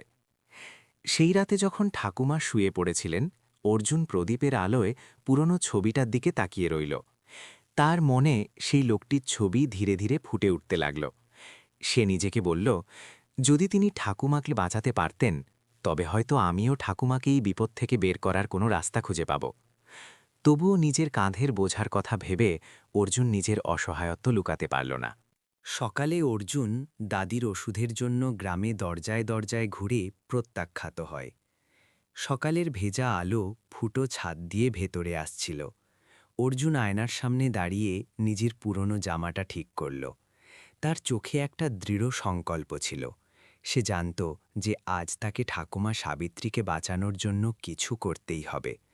গতরাত থেকে ঠাকুমার দুর্বল শ্বাস-প্রশ্বাস তার মাথায় বারবার প্রতিধ্বনিত হচ্ছিল, যেন তাকে ক্রমাগত চেষ্টা করার জন্য উস্কানি দিচ্ছে। সে গ্রামের রাস্তায় বেরিয়ে পড়ল। হাতে একটি ছোট কাপড়ের থলে ছিল। থলেতে মাত্র কয়েকটা কয়েন ছিল, যা আবর্জনা কোড়ানোর দিনগুলো থেকে বেঁচেছিল। আশা নিয়ে অর্জুন প্রথম বাড়ির দিকে এগোল। একটি ইটের পাকা বাড়ি, যার গেট লাল রঙের। কাকিমা, ঠাকুমার জন্য একটু ওষুধ পাওয়া যাবে কি? অর্জুন কাঁপানো গলায় বলল, কিন্তু সে নিজের শিষ্টাচার বজায় রাখল। ভেতর থেকে এক মহিলা দরজার ফাঁক দিয়ে অর্জুনকে দেখল। তার চোখে বিরক্তি ছিল। ওষুধ আমার কাছে ফালতু নেই, অন্য কোথাও যাও। আর দরজাটা সজোরে বন্ধ হয়ে গেল। অর্জুন সেখানেই দাঁড়িয়ে রইল, তার হাত ঝুলে পড়ল। অর্জুন একের পর এক অনেক দরজা খটখটালো। প্রতিবার সে কেবল উদাসীন চাহনি, নেতিবাচক মাথা নাড়া আর কখনো কখনো কটু গালিগালাজ শুনল। আবার তুই এসেছিস? আমাদের বাড়িতে বিলানোর মতো কিছু নেই। তোমরা যেমনভাবে বাঁচছ নিজেরা সামলাও, অন্যদের টেনে এনো না। তোমার কি মনে হয় তুমি খুব স্পেশাল? আমরাও গরিব, আগে নিজের পরিবারকে দেখব। প্রতিটি শব্দ অর্জুনের মনে ক্ষত তৈরি করছিল। সে নিজের খালি থলেটা শক্ত করে ধরল। তার মন ব্যথায় ভরে গেল। বিকেলে অর্জুন ফিরে দাদির সাথে প্রত্যাখ্যানের কথা বলে। দাদি সান্ত্বনা দেন। যখন সে কুঁড়েঘরে ফিরল, তখন বিকেলে রোদ নরম হয়ে এসেছে। ঠাকুমা সাবিত্রী বিছানায় হেলান দিয়ে বসেছিলেন। তার নজর কোথাও দূরে হারিয়ে গিয়েছিল। অর্জুনকে বিমর্ষ মুখে ভেতরে আসতে দেখে তিনি মৃদু হাসলেন। ওষুধ খুঁজতে গিয়েছিলে? তিনি কোমলভাবে জিজ্ঞেস করলেন, যেন কোনো অভিযোগ নেই। অর্জুন মাথা নাড়ল, তার চোখে জল এসে গেল। কিন্তু ওরা দিল না ঠাকুমা, ওরা খুব খারাপ কথা বলল। ঠাকুমা তাকে নিজের কাছে ডাকলেন। অর্জুন তার পাশে বসে পড়ল, যাতে তিনি তার এলোমেলো চুলে হাত বুলিয়ে দিতে পারেন। ওদের খারাপ মেনো না বাবা, প্রত্যেকের নিজস্ব দুঃখ থাকে। যদি মানুষ আমাদের সাহায্য করতে না পারে, তার মানে এই নয় যে তারা খারাপ, তারা শুধু এখনও বুঝতে পারছে না। রাতে দাদি ঘুমিয়ে পড়লে অর্জুন প্রদীপের সামনে চিরুনি ধরে সংকল্প করে। ঠাকুমার কথাগুলো ঠান্ডা জলের মতো অর্জুনের মনকে শান্ত করছিল, কিন্তু গভীরে সে একাকিত্ব আর বিচ্ছিন্নতার অনুভূতি থামাতে পারছিল না। সেই রাতে ঠাকুমা ঘুমিয়ে পড়ার পর অর্জুন চুপচাপ প্রদীপের সামনে বসে রইল। হাতির দাঁতের চিরুনিটা তার হাতের তালুতে ছিল, যা মৃদু আলোয় ছিকমিক করছিল। মাস্টারমশাইয়ের কথা মনে করে তার মনে হল এই চিরুনি শুধু একটা বস্তু নয়, এটি একটি বার্তা, একটি বিশ্বাস, যা ঠাকুমা এতদিন ধরে আগলে রেখেছেন। আমি কখনো হার মানব না, অর্জুন ফিসফিস করে বলল, আর চিরুনিটা নিজের মুঠোর মধ্যে শক্ত করে ধরল। পরের দিন গ্রামের চত্বরে সভা শুনে অর্জুন দূর থেকে দেখে, সংকল্প করে শক্ত হবে। পরের দিন সকালে গ্রামের চত্বর থেকে নাগাডার আওয়াজ শোনা গেল, যা একটি বড় সভার সংকেত ছিল। অর্জুন দূর থেকে সেই দিকে দেখছিল, যেখানে গ্রামবাসীরা জড়ো হচ্ছিল। সে জানত যে তারা যতই রুক্ষ হোক বা তাকে আর ঠাকুমাকে আলাদা করে রাখুক না কেন, সে পরিস্থিতিকে তাকে পিষে ফেলতে দিতে পারে না। সে চত্বরের সামনে গিয়ে দাঁড়াল। ভবিষ্যতের দিকে তাকিয়ে তার চোখ দৃঢ় ছিল। সে নিজের মনে ঠিক করে নিল যে তাকে ঠাকুমার জন্য আর সেই সব ভালো জিনিসের জন্য শক্ত হতে হবে, যার ওপর ঠাকুমা সবসময় বিশ্বাস করতেন। অর্জুন চিরুনি দেখে সৈনিকের কথা ভাবে, দাদিকে ছবির লোক এবং বাবা মায়ের সম্পর্ক জিজ্ঞেস করে। হাতিন দাঁতের চিরুনিটা অর্জুনের হাতের তালুতে ছিল, যা প্রদীপের হালকা আলোয় চকচক করছিল। সে সেটা বারবার উল্টে পাল্টে দেখছিল, তার সূক্ষ্ম কারুকার্য অনুভব করছিল। সে সেই সৈনিকের ব্যাপারে নিজের কৌতূহল থামাতে পারছিল না, যিনি ঠাকুমাকে এই উপহার দিয়েছিলেন। ঠাকুমার বলা আগের অসম্পূর্ণ গল্পগুলো এখন স্মৃতির গণুধাভার পরিণত হয়েছিল, যা সে সমাধান করতে চাইত। ঠাকুমা, ওই ছবিতে ওই লোকটিকে, আর যে সৈনিক আপনাকে এই চিরুনি দিয়েছিলেন, তার সাথে কি আমার বাবা মায়ের কোনো সম্পর্ক আছে? অর্জুন জিজ্ঞেস করল। তার গলায় কিছুটা ইতস্তত বোধ ছিল, কিন্তু চোখ ছিল স্থির। ঠাকুমা সাবিত্রী পুরনো বাঁশের খাটিয়ায় চুপচাপ বসেছিলেন, তার শুকনো হাত দুটো হাঁটুর ওপর ছিল। অর্জুন দেখল যে তার বৃদ্ধ চোখে এক প্রকার ভয় দেখা যাচ্ছে। কিছুক্ষণ নীরব থাকার পর এনি খিলে খিলে বললেন। তার গলা ভাঙা ছিল, যেন স্মৃতির ঢেউয়ের সাথে লড়ছেন। তিনি শুধু আমার প্রাণ বাঁচাননি, বরং তোমার বাবা মায়েরও প্রাণ বাঁচিয়েছিলেন। দাদি যুদ্ধের গল্প বলেন, সৈনিক কিভাবে প্রাণ বাঁচিয়েছিলেন, চিরুনির বার্তা এবং বাবা মায়ের মৃত্যু। অর্জুন সোজা হয়ে বসল, তার চোখ বড় হয়ে গেল। সে আশা করেনি যে একটি সাধারণ প্রশ্ন ঠাকুমার গল্পে এক নতুন অধ্যায় খুলে দেবে। সেই দিন ঠাকুমা বলতে শুরু করলেন। তার গলা ধীর ছিল, যেন লাল ধুলোমাখা রাস্তায় হাঁটা কদম।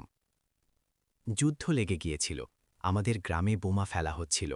আমি তখন এক তরুণী ছিলাম, আর তোমার বাবা মায়ের তখন মাত্র বিয়ে হয়েছে। আমরা তিনজন মাঠের মাঝখানে ফেসে গিয়েছিলাম যখন ক্রমাগত বোমা ফাটছিল। সেই ব্যক্তি এক তরুণ সৈনিক ছুটে এলেন আর একে একে আমাদের সবাইকে সুরক্ষিত বাংকারে টেনে নিয়ে গেলেন। ঠাকুমা থামলেন, তার চোখ ঝাপসা হয়ে গেল, যেন তিনি সেই ভয়াবহ দৃশ্যগুলো আবার দেখছেন। সেই সৈনিক শুধু আমাদের প্রাণ বাঁচাননি, বরং যুদ্ধের পর তিনি এই হাতির দাঁতের চিরুনিটা ছেড়ে গিয়েছিলেন, আর তাতে লেখা ছিল, ভালোর জন্য বাঁচো। তিনি বলেছিলেন যে যুদ্ধে যেই বেঁচে থাকে তার ওপর আশাকে বাঁচিয়ে রাখার দায়িত্ব থাকে। অর্জুন চিরুনিটা ধরল, তার আঙুলগুলো সেই শব্দগুলোর ওপর কাঁপছিল। প্রতিটি অক্ষর তার হৃদয়ে খোদাই হয়ে গেল, তার হৃৎস্পন্দন ভারী হয়ে গেল। সে আরও জিজ্ঞেস করল, গলা ধীর কিন্তু আবেগে ভরা, তাহলে তিনি কে ছিলেন ঠাকুমা? আর আমার বাবা মা কখনো তার কথা কেন বলেননি? ঠাকুমা মাথা নিচু করে নিলেন, তার কাঁধ কাঁপতে লাগল। তিনি এক পরিচয়হীন নায়ক ছিলেন। তোমার বাবা মা সেই সময় নিজেদের জীবন নতুন করে গড়তে খুব ব্যস্ত ছিলেন, আর তারপর তারা তোমাকে বলার আগেই যুদ্ধ তাদের তোমার কাছ থেকে কেড়ে নিল। ঠাকুমার কথাগুলো এক অদৃশ্য ছুরির মতো অর্জুনের বুকে বিঁধে গেল। তার মনে হল যেন তার পুরো শরীর ঠান্ডা হয়ে গিয়েছে। সে যা শুনল তা কেবল একজন সৈনিকের গল্প ছিল না, বরং তার পরিবারের ট্র্যাজেডির একটি ছবি ছিল। ঠাকুমা এই চিরুনি এতদিন শুধু কৃতজ্ঞতা প্রকাশের জন্য রাখেননি। ঠাকুমা সাবিত্রী তার কথা চালিয়ে গেলেন। তার গলা ভারী কিন্তু পরিষ্কার ছিল। এই চিরুনি সেই বলিদানের প্রতীক। এটা মনে করিয়ে দেওয়ার জন্য যে আমাদের সততার সাথে বাঁচা উচিত, তা সে পৃথিবী আমাদের দিক থেকে মুখ ফিরিয়ে নিল। অর্জুন চুপচাপ বসে রইল, ঠাকুমার কথার ভার অনুভব করছিল। এই বড় গল্পের সামনে নিজেকে তার খুব ছোট মনে হচ্ছিল, কিন্তু সাথে সাথে তার হৃদয়ে এক আগুনও জ্বলে উঠল। এটা ছিল ইচ্ছা শক্তি, দায়িত্ব আর সেই আশার যোগ্য হওয়ার দৃঢ় সংকল্প, যা ঠাকুমা আর সেই সৈনিক তার মধ্যে রেখেছিলেন। দাদি চিরুনি অর্জুনকে সঁপে দিয়ে উপদেশ দেন। অর্জুন কাঁদে এবং রাতে আকাশ দেখে প্রশ্ন করে, এখন এটা তোমার? ঠাকুমা সাবিত্রী বললেন, এবং হাতির দাঁতের চিরুনিটা অর্জুনের হাতে সঁপে দিলেন। এটাকে একটা নিদর্শন হিসেবে রেখো, যে জীবন কেবল নিজের জন্য নয়, বরং অন্যদের সাহায্য করার জন্য, যেমনটা সেই ব্যক্তি আমাকে সাহায্য করেছিলেন। অর্জুনের গাল বেয়ে চুপচাপ অশ্রু গড়িয়ে পড়ল। সে দুঃখের জন্য কাঁদছিল না, বরং সেই ভালোবাসা আর করুণার ভার অনুভব করছিল যা ঠাকুমা তাকে দিয়েছিলেন। সেই রাতে অর্জুন জানালার পাশে বসে তারাময় আকাশের দিকে তাকিয়ে রইল।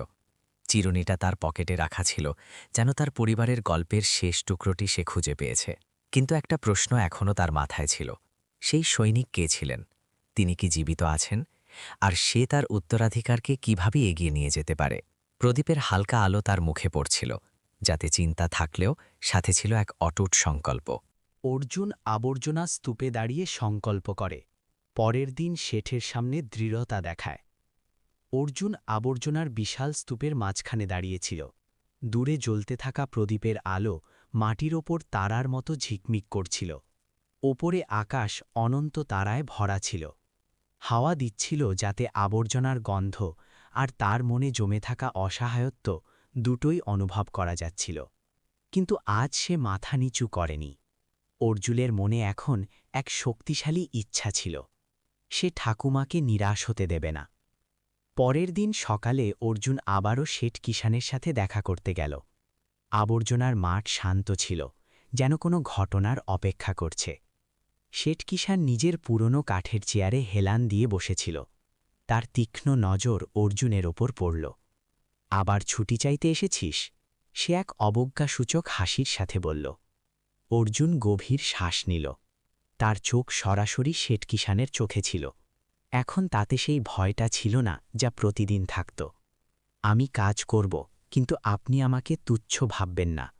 আমি ঠাকুমার পেট ভরানোর জন্য আবর্জনা কুড়াই, তার মানে এই নয় যে আপনি আমার আত্মসম্মানকে গুড়িয়ে দেবেন। অর্জুনের এই অপ্রত্যাশিত জবাবে শেঠ কিষান চমকে গেল।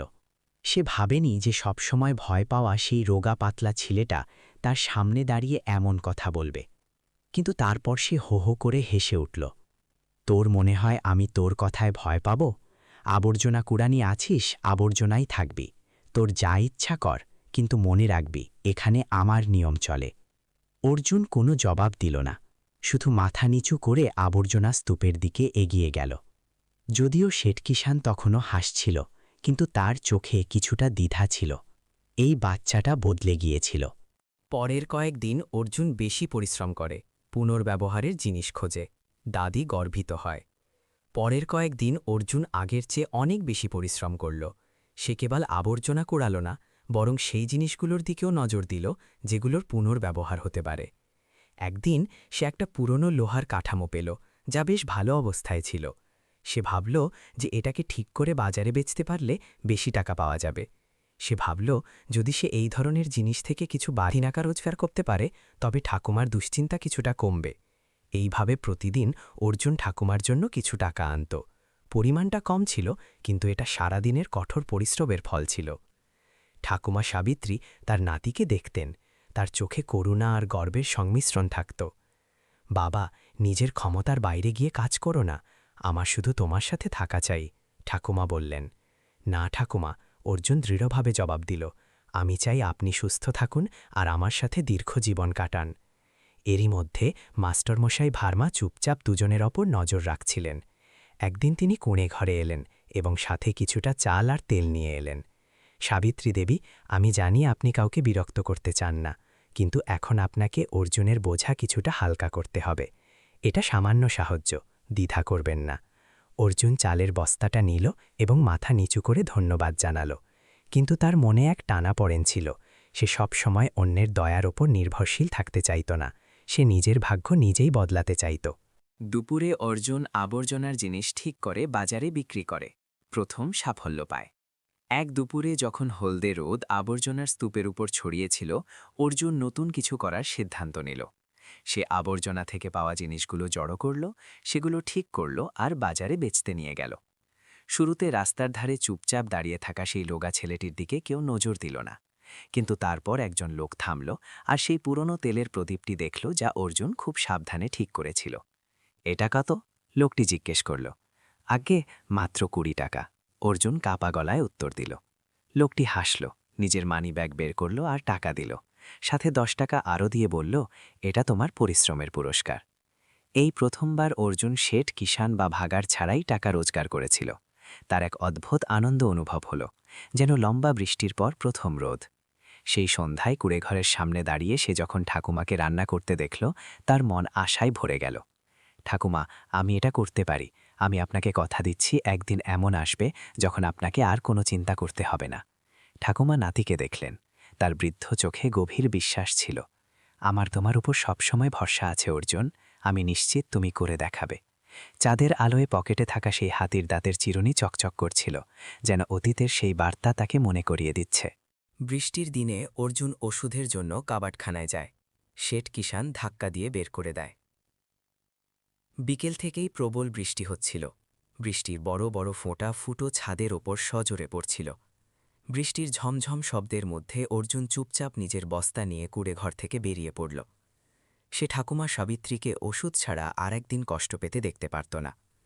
শেঠ কিষাণের মানা করা সত্ত্বেও সে কাবাটখানার পেছনের অংশে যাওয়ার সিদ্ধান্ত নিল, যেখানে লোক কম যেত, যাতে বিক্রির মতো আরও কিছু জিনিস পাওয়া যায়। বৃষ্টিতে আবর্জনার মাঠ আরও ভয়ানক লাগছিল। জলে ভেজা আবর্জনার স্তূপ থেকে গন্ধ আরও বেড়ে গিয়েছিল। কিন্তু অর্জুনের এখন আর পড়ুয়া ছিল না। তার ছোট হাতগুলো জলে ডুবে থাকা আবর্জনা হাতড়াচ্ছিল। তার চোখ শুধু দামি কিছু খুঁজছিল। হঠাৎ পেছন থেকে এক শীতল আওয়াজ এলো। আবার তুই কেন রে? অর্জুন দ্রুত ঘুরে তাকালো আর চমকে গেল। শেঠ কিষাণ একটা ছাতার নিচে দাঁড়িয়েছিল। রাগে তার মুখ কালো হয়ে গিয়েছিল। আমি শুধু ঠাকুমার ওষুধের জন্য আরও কিছু টাকা রোজগার করতে চেয়েছিলাম। আমি আপনার কিছু চুরি করছি না, অর্জুন ভয় পেয়ে বলল। শেঠ কিষাণ কাছে এলো। তার চোখে আগুন ছিল। তোর কি মনে হয় আমি এখানে দানছত্র খুলেছি? আমি বলেছিলাম না এখানে আসবি না, এক্ষুনি বেরিয়ে যা। অর্জুন সেখানেই দাঁড়িয়ে রইল। তার চোখ অনুনয় করছিল।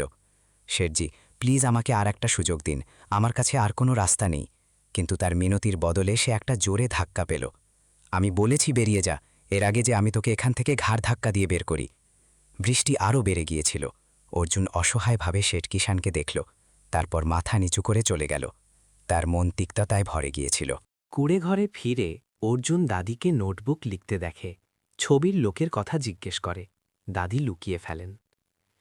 যখন অর্জুন কুঁড়েঘরে ফিরল, সে দেখল ঠাকুমা সাবিত্রী দেয়ালের সাথে হেলান দিয়ে বসে আছেন আর কাঁপানো হাতে একটি ছোট নোটবুকে কিছু লিখছেন। টিনের চালে বৃষ্টির শব্দ পরিবেশকে আরও বিষণ্ণ করে তুলছিল। ঠাকুমা, আপনি কি লিখছেন? অর্জুন স্বাভাবিক থাকার চেষ্টা করে জিজ্ঞেস করল। ঠাকুমা সাবিত্রী চমকে গেলেন আর তাড়াতাড়ি নোটবুকটা বন্ধ করে বালিশের নিচে লুকিয়ে ফেললেন। কিছু না বাবা, শুধু কিছু পুরনো কথা লিখছিলাম। অর্জুন ঠাকুমার ওপর চাপ দিতে চাইল না, কিন্তু তার চোখে কৌতূহল পরিষ্কার ছিল। এটা কি সেই ছবির লোকটির সাথে জড়িত ঠাকুমা? ঠাকুমা সাবিত্রী কিছুক্ষণ চুপ রইলেন। তার ঝাপসা চোখ সুদূর অতীতকে দেখছিল, কিন্তু উত্তর দেওয়ার বদলে তিনি শুধু একটি হালকা হাসি দিলেন। সময় এলে তুমি সব বুঝতে পারবে। এখন আমার শুধু এটা চাই যে তুমি নিজের শরীরের খেয়াল রাখো। অর্জুন আর কিছু জিজ্ঞেস করল না, কিন্তু তার মন অমীমাংসিত প্রশ্নে ভরে গিয়েছিল। রাতে দাদির কাশি শুনে অর্জুন অসহায় অনুভব করে। পরের দিন মাস্টারজির সাথে কথা বলে উৎসাহ পায়। সেই রাতে অর্জুন ছোট খাটিয়ায় শুয়ে ঠাকুমার শুকনো কাশি শুনছিল। প্রতিটি কাশি তার মনে আঘাত করছিল। শেঠ কিষানের অপমানজনক শব্দ, গ্রামবাসীদের শীতল চাহনি আর সেই রহস্য যা ঠাকুমা লুকাচ্ছিলেন, এ সবই তার দম আটকে দিচ্ছিল। আমি সবকিছু বদলাতে কি করতে পারি? সে নিজেকে জিজ্ঞেস করল, কিন্তু কোনো উত্তর পেল না। পরের দিন সকালে অর্জুন মাস্টারমশাই ভার্মার সাথে দেখা করতে গেল, যিনি গ্রামে একমাত্র ব্যক্তি ছিলেন যিনি তাকে একটু সহানুভূতি দিতেন। অর্জুন যন্ত্রমাকাতর চোখে শেঠ কিষানের বের করে দেওয়ার কাহিনী শোনাল। মাস্টারমশাই গভীর শ্বাস নিলেন আর অর্জুনের কাঁধে হাত রাখলেন। বাবা, জীবন এমনই। ভালো মানুষদের প্রায়ই সমস্যার সম্মুখীন হতে হয়, কিন্তু এটাই সেই সময় যখন তোমাকে আরও শক্ত হতে হবে। তোমার ঠাকুমার তোমাকে দরকার। মাস্টারমশাইয়ের কথাগুলো অন্ধকারে একটি ছোট আলোর মতো ছিল। অর্জুন অনুভব করল যে পৃথিবীতে কেবল সে আর ঠাকুমা বেঁচে থাকলেও আর জীবন যতই কঠিন হোক না কেন তাকে উঠে দাঁড়াতেই হবে। সেই বিকেলে ঠাকুমা সাবিত্রী অর্জুনকে নিজের কাছে ডাকলেন। তার গলা দুর্বল ছিল, কিন্তু চোখে ছিল গভীর ভালোবাসা। অর্জুন, আমি তোমাকে কিছু বলতে চাই, কিন্তু এখন সঠিক সময় নয়। শুধু এটুকু মনে রেখো যে আমি যা কিছু করেছি তোমার জন্যেই করেছি। অর্জুন ঠাকুমার হাত শক্ত করে ধরল। সে কিছু বলতে পারল না। তার ভেতরে অসহায়ত্ব আর ভালোবাসার সংমিশ্রণ এক মৃদু আগুনের মতো জ্বলছিল। আবছা চাঁদের আলোয় ছোট কুঁড়ে ঘরটি ঠান্ডা হাওয়ার মধ্যে চুপচাপ দাঁড়িয়েছিল। অর্জুন নিজেকে বলল যে যাই হয়ে যাক সে ঠাকুমাকে রক্ষা করবে, যিনি এই পৃথিবীতে তার একমাত্র পরিবার ছিলেন। শীতের রাতে অর্জুন আবর্জনার স্তূপে বসে। মাস্টারজি এসে সাহায্য করেন এবং উপদেশ দেন।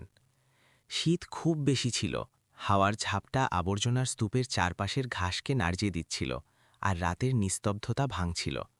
অর্জুন পুরনো কার্ডবোর্ডের স্তূপের উপর কুঁকড়ে বসেছিল। তার হাত কাঁপছিল, আর পাতলা জামাটা সেই হাড় কাঁপানো শীত আটকানোর জন্য যথেষ্ট ছিল না। শেঠ কিষান তাকে কাবাটখানা থেকে বের করে দিয়েছিল। সারাদিন বাইরে ঘোরার পরও সে মাত্র সামান্য কিছু জিনিস পেয়েছিল। অর্জুন দূর থেকে মাস্টারমশাই ভার্মার বৃদ্ধ কিন্তু উষ্ণ কণ্ঠস্বর শুনতে পেল। টর্চের আলো মাটির ওপর পড়ে থাকা সেই ছোট কাঁপানো শরীরটাকে আলোকিত করল। মাস্টারমশাই তাড়াতাড়ি তার কাছে এলেন এবং নিজের কোটটা খুলে অর্জুনের কাঁধে দিয়ে দিলেন। বাবা, তুমি এখানে এত শীতে কেন বসে আছো? চলো, আমার সাথে বাড়ি চলো। মাস্টারমশাইয়ের সাধারণ কিন্তু আরামদায়ক বাড়িতে অর্জুন আগুনের সামনে বসে গরম খিচুড়ি খাচ্ছিল, যা মাস্টারমশাই বানিয়েছিলেন। আগুনের ওম আর মাস্টারমশাইয়ের সৌম্য কথাগুলো তাকে বড় ভরসা দিল। বাবা, প্রত্যেকের জীবনে এমন সময় আসে যখন তার মনে হয় সে অন্ধকারে পড়ে গিয়েছে, কিন্তু কখনো আশা হারিও না। মাস্টারমশাই তার চোখের দিকে তাকিয়ে বললেন, তোমার ঠাকুমার তোমাকে দরকার। তুমি এই মুহূর্তে ঠাকুমা সাবিত্রীর আলো। অর্জুন মাথা নিচু করে নিল। তার গলা হাওয়ার ঝাপটার মতো ধীর ছিল। কিন্তু আমি জানি না কি করব। আমি নিজেকে খুব দুর্বল আর অসহায় অনুভব করছি। মাস্টারমশাই অর্জুনের কাঁধে হাত রাখলেন এবং ধীরে টিপে দিলেন, যেন তাকে শক্তি দিচ্ছেন। শুরু করো সেই ছোট ছোট জিনিস দিয়ে যা তুমি করতে পারো। এক ছোট কিরণও অন্ধকার দূর করার জন্য যথেষ্ট হয়। পরের দিন অর্জুন অন্য গ্রামে কাজ খুঁজতে গিয়ে প্রত্যাখ্যাত হয়। পরের দিন সকালে অর্জুন মাস্টারমশাইকে কয়েকদিনের জন্য ঠাকুমার খেয়াল রাখার অনুরোধ করল। সে সিদ্ধান্ত নিল যে সে কাজের সন্ধানে অন্য গ্রামে যাবে, এই আশায় যে হয়তো সেখানে ঠাকুমার ওষুধের জন্য কিছু টাকা পাওয়া যাবে। ঠাকুমা সাবিত্রী দেয়ালের সাথে হেলান দিয়ে বসেছিলেন। তার ঝাপসা চোখ দুশ্চিন্তায় ভরা ছিল। মাত্র কয়েকদিনের জন্য যাচ্ছ তো, আমাকে ছেড়ে চলে যেও না বাবা। অর্জুন নিজের ভয় লুকিয়ে মাথা নাড়ল। আমি তাড়াতাড়ি ফিরে আসব ঠাকুমা, আপনি চিন্তা করবেন না। অন্য গ্রামে অর্জুন কাদা ভরা রাস্তায় ঘুরে বেড়াল আর প্রতিটি বাড়িতে কাজ চাইল। আমি বোঝা বইতে পারি, আমি খুব শক্তিশালী, দয়া করে আমাকে একটি সুযোগ দিন। কিন্তু প্রতিটি প্রত্যাখ্যান তার মনে এক ক্ষতের মতো ছিল। এক লোক তাকে ওপর থেকে নিচে দেখে হাসতে হাসতে বলল, তুই শুকনো কাঠের মতো দেখতে আর বোঝা বইতে চাস? যা এখান থেকে, আমার সময় নষ্ট করিস না। অর্জুন সেখান থেকে চলে গেল। প্রতিটি প্রত্যাখ্যান তার মাথায় প্রতিধ্বনিত হচ্ছিল। সে নিজের চোখের জল আটকানোর চেষ্টা করছিল, কিন্তু তার হৃদয় ভেঙে চুরমার হয়ে যেতে চাইছিল। কুড়ে ঘরে ফিরে দাদির সান্ত্বনা পায়।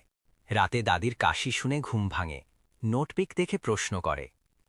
যখন সে কুড়ে ঘরে ফিরল, সে দেখল ঠাকুমা সাবিত্রী প্রদীপের আলোয় বসে আছেন, আর হাতে সেই ছোট নোটবুক। অর্জুনকে দেখেই তিনি নোটবুকটা বালিশের নিচে লুকিয়ে ফেললেন এবং এক দুর্বল হাসি দিলেন। তুমি এসে গেছ? আমি জানি তুমি খুব চেষ্টা করেছ। মন খারাপ করো না অর্জুন, আমার তোমার উপর বিশ্বাস আছে। শুধু তুমি হার মেনো না, সব ঠিক হয়ে যাবে। ঠাকুমার কথাগুলো ছিল এক নীরব কিন্তু শক্তিশালী প্রেরণা। অর্জুন তার কাছে বসে পড়ল, তার ভালোবাসা মাখা আর দীর্ঘ চোখের দিকে তাকিয়ে বলল, ঠাকুমা, আমি আরও চেষ্টা করব, আমি আপনাকে আর কষ্ট পেতে দেব না। সেই রাতে ঠাকুমার কাশি শুনে অর্জুনের ঘুম ভেঙে গেল। হালকা আলোয় সে দেখল ঠাকুমা নোটবুকটা বালিশের নিচ থেকে বের করে রেখেছেন। সে মন দিয়ে দেখল আর দেখল যে সাদা কাগজে কিছু অসম্পূর্ণ লেখা আছে। আপনি কি লিখছেন ঠাকুমা? অর্জুন জিজ্ঞেস করল। ঠাকুমা সাবিত্রী মুখ ঘুরিয়ে নিলেন, তার গলা কাঁপছিল। কিছু না বাবা, শুধু পুরনো স্মৃতি। অর্জুন আর কিছু বলল না, কিন্তু তার মনে এক অদ্ভুত অনুভূতি হল, যেন কোনো অনেক বড় রহস্য লুকানো হচ্ছে। প্রদীপের আলোয় দাদি নোটবুক দেখিয়ে রেখে যাওয়া টাকার রহস্য বলেন। প্রদীপের দুর্বল আলোয় ঠাকুমা ধীরে ধীরে অর্জুনকে কাছে ডাকলেন।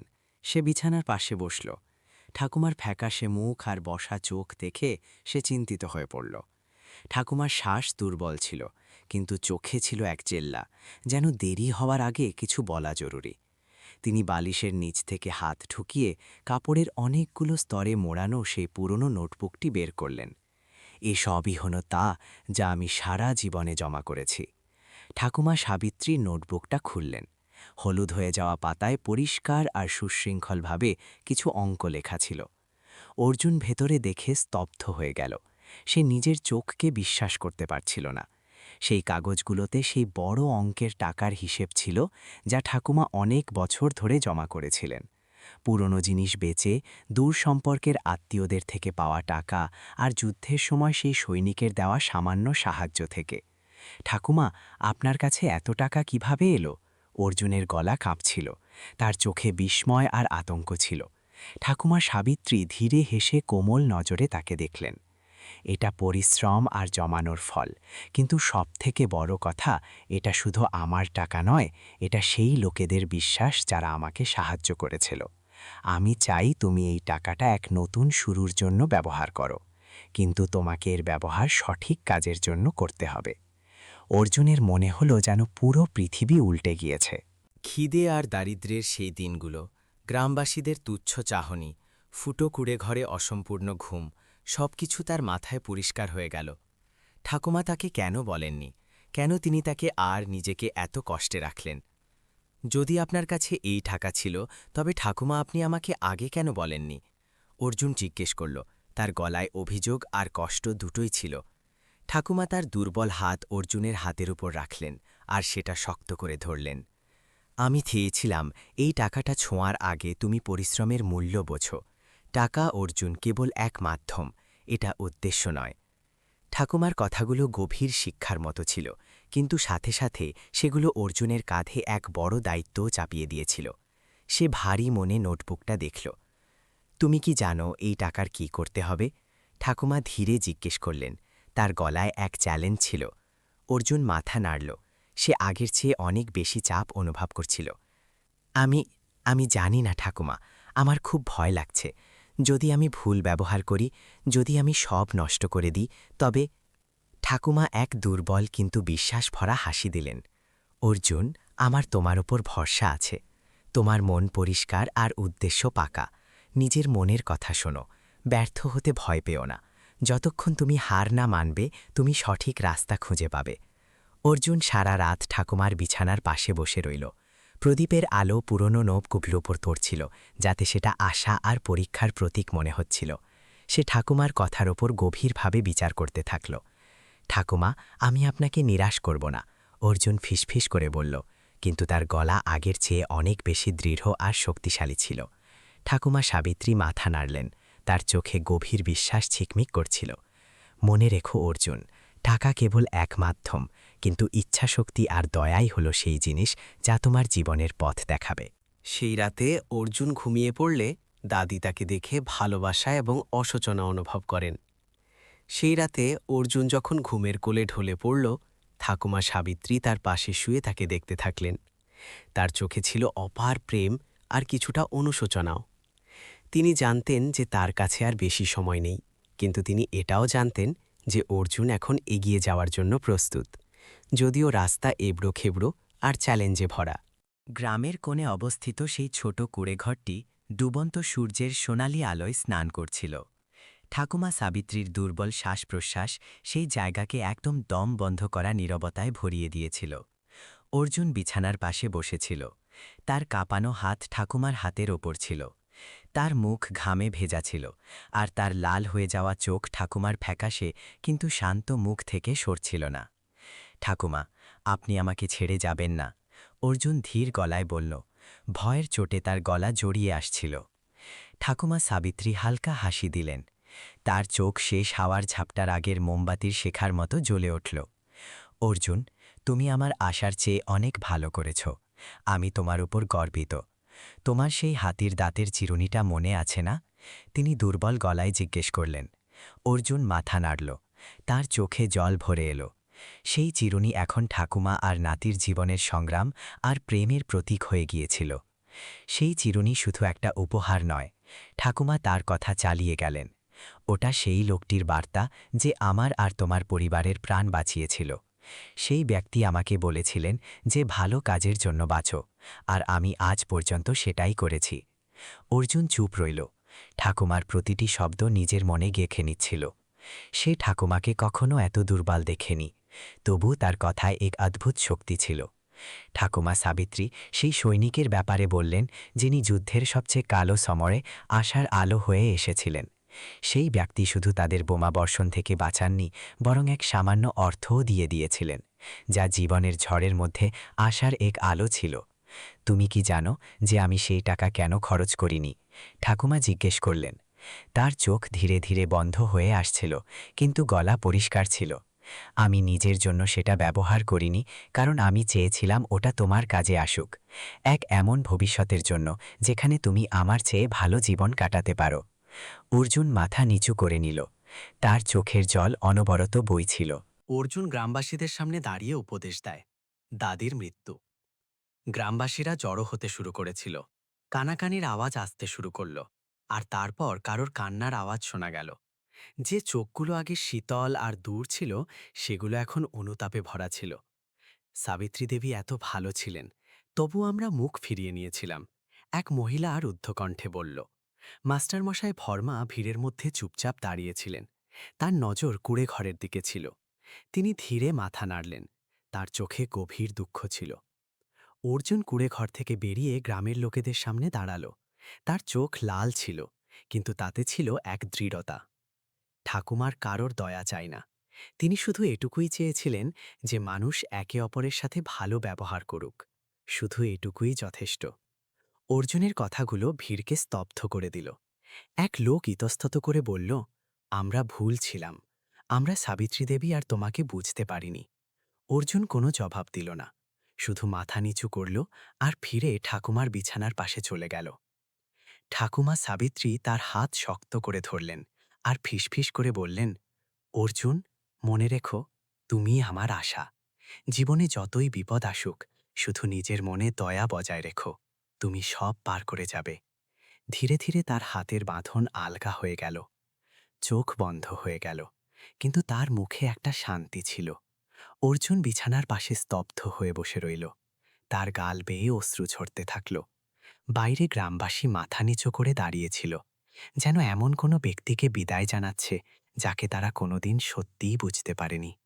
দাদি সাবিত্রী এক শান্ত সন্ধ্যায় চলে গেলেন। অস্তগামী সূর্যের নরম আলো কুঁড়েঘরটিকে সোনালি চাদরের মতো ঢেকে দিয়েছিল, যেন তাকে শেষ বিদায় জানাচ্ছে।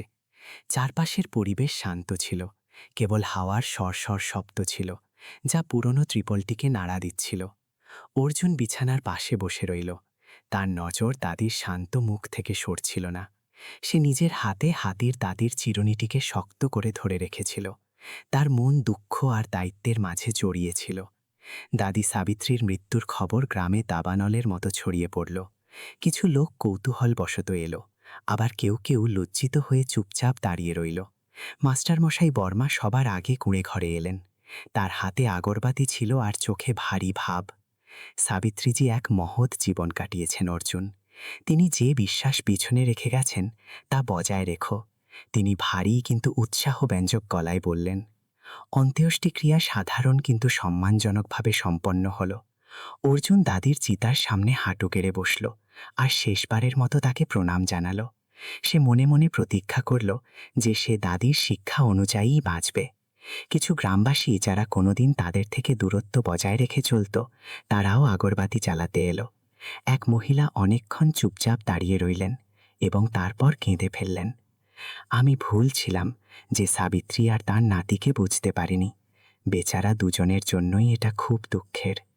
যদিও এই শব্দগুলো দেরিতে বলা হয়েছিল, কিন্তু অর্জুন অনুভব করল যে মানুষের মনের কিছুটা পরিবর্তন হচ্ছে।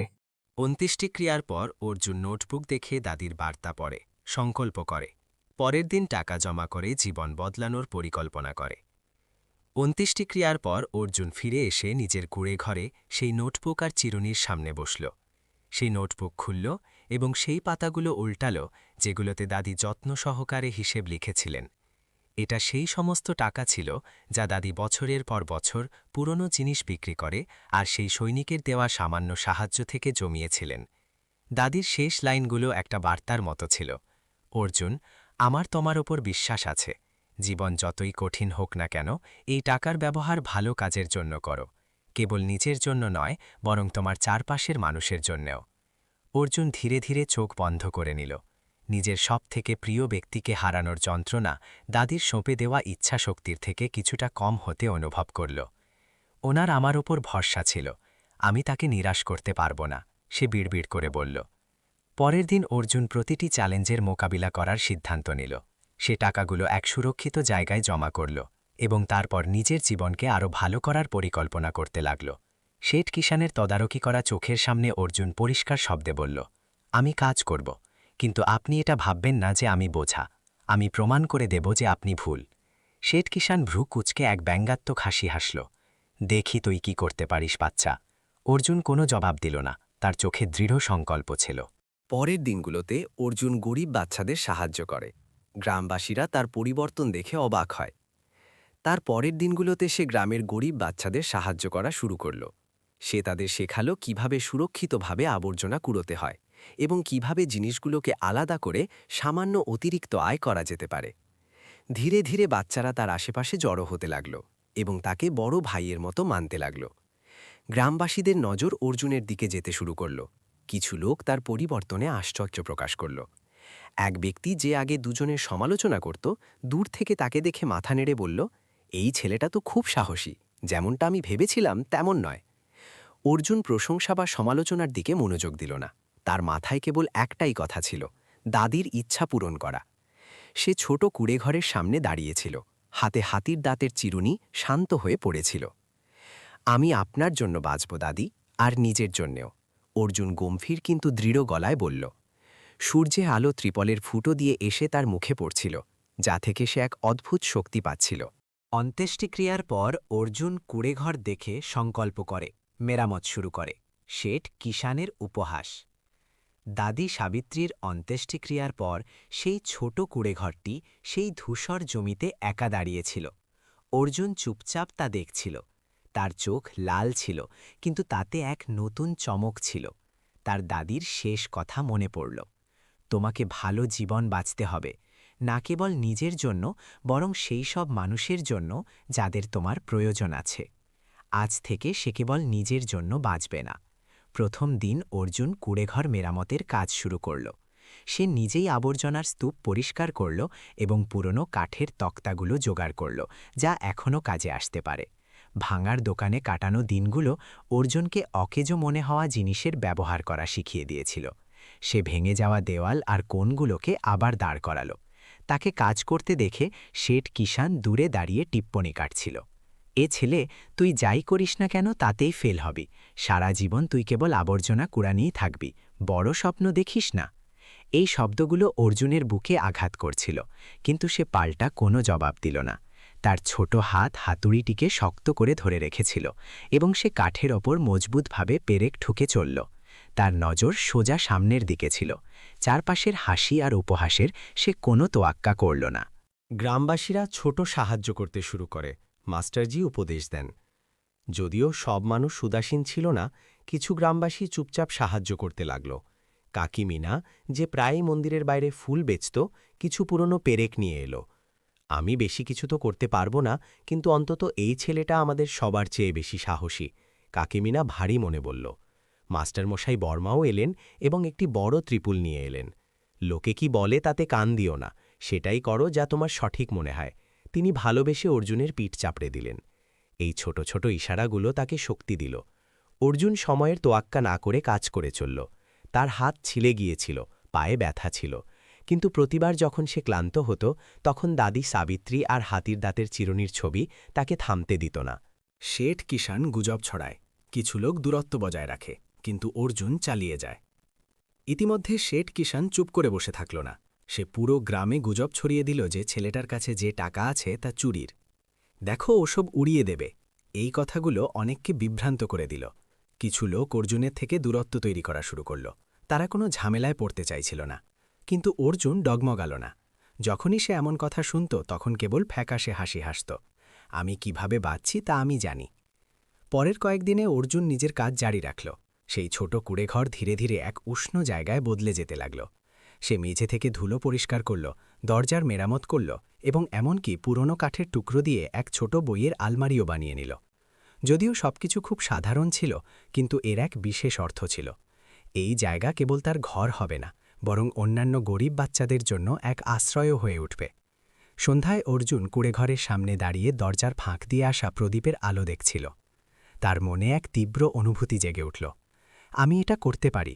দাদি আমার ওপর বিশ্বাস রাখত, আমাকেও নিজের ওপর বিশ্বাস রাখতে হবে। শেঠ কিষাণ অর্জুনকে থামায় এবং তুচ্ছ করে। অর্জুন দৃঢ়তা দেখায়। কিন্তু পরীক্ষা এখনও শেষ হয়নি। পরের দিন শেঠ কিষাণ অর্জুনকে ভাঙার দোকানের ঠিক সামনে থামাল। সে অর্জুনকে তাচ্ছিল্যের চোখে দেখল আর বিদ্রূপ করে বলল, তোর কি মনে হয় তুই কে? তুই যাই করিস না কেন, লোকে তোকে আবর্জনা কুড়ানিই মানবে। অর্জুন দীর্ঘশ্বাস নিল এবং সেই চোখের মোকাবিলা করল। সে পরিষ্কার শব্দে বলল, আমি পিছিয়ে আসব না। আপনি যাই বলুন, জানি আমাকে কি করতে হবে, আর আমি শেষ পর্যন্ত করব। শেঠ কিষাণ এক কুটিল হাসি দিল, কিন্তু তার চোখে সেই ছোট ছেলের দৃঢ় সংকল্প দেখে আশ্চর্য লুকাতে পারল না। অর্জুন ঘুরে দাঁড়াল। তার কাঁধ ছোট ছিল, কিন্তু মজবুত ছিল। সে জানত যে সামনের রাস্তা কঠিন, কিন্তু সে এটাও জানত যে সে একা নয়। সন্ধ্যায় বাচ্চারা খেলতে আসে, কিন্তু গ্রামবাসীরা বাধা দেয়। মাস্টারজি উৎসাহ দেন। সেই সন্ধ্যায় সূর্যের হালকা আলো কুঁড়েঘরের ওপর পড়ছিল, কিন্তু ভেতরে অর্জুনের মন ভারী ছিল। গ্রামের বাচ্চাদের একদল সেখানে খেলতে এসেছিল। তারা পাখির মতো কিচিরমিচির করছিল। এক বাচ্চা উৎসাহের সাথে বলল, এই জায়গাটা তো খুব ভালো ভাইয়া, আমরা কাল আবার খেলতে আসব। ঠিক আছে, কিন্তু এই খুশি বেশিক্ষণ টিকল না। দূর থেকে চিৎকারের শব্দ এলো, চলো বাড়ি, কে বলেছে তোমাদের এই জায়গার কাছে যেতে?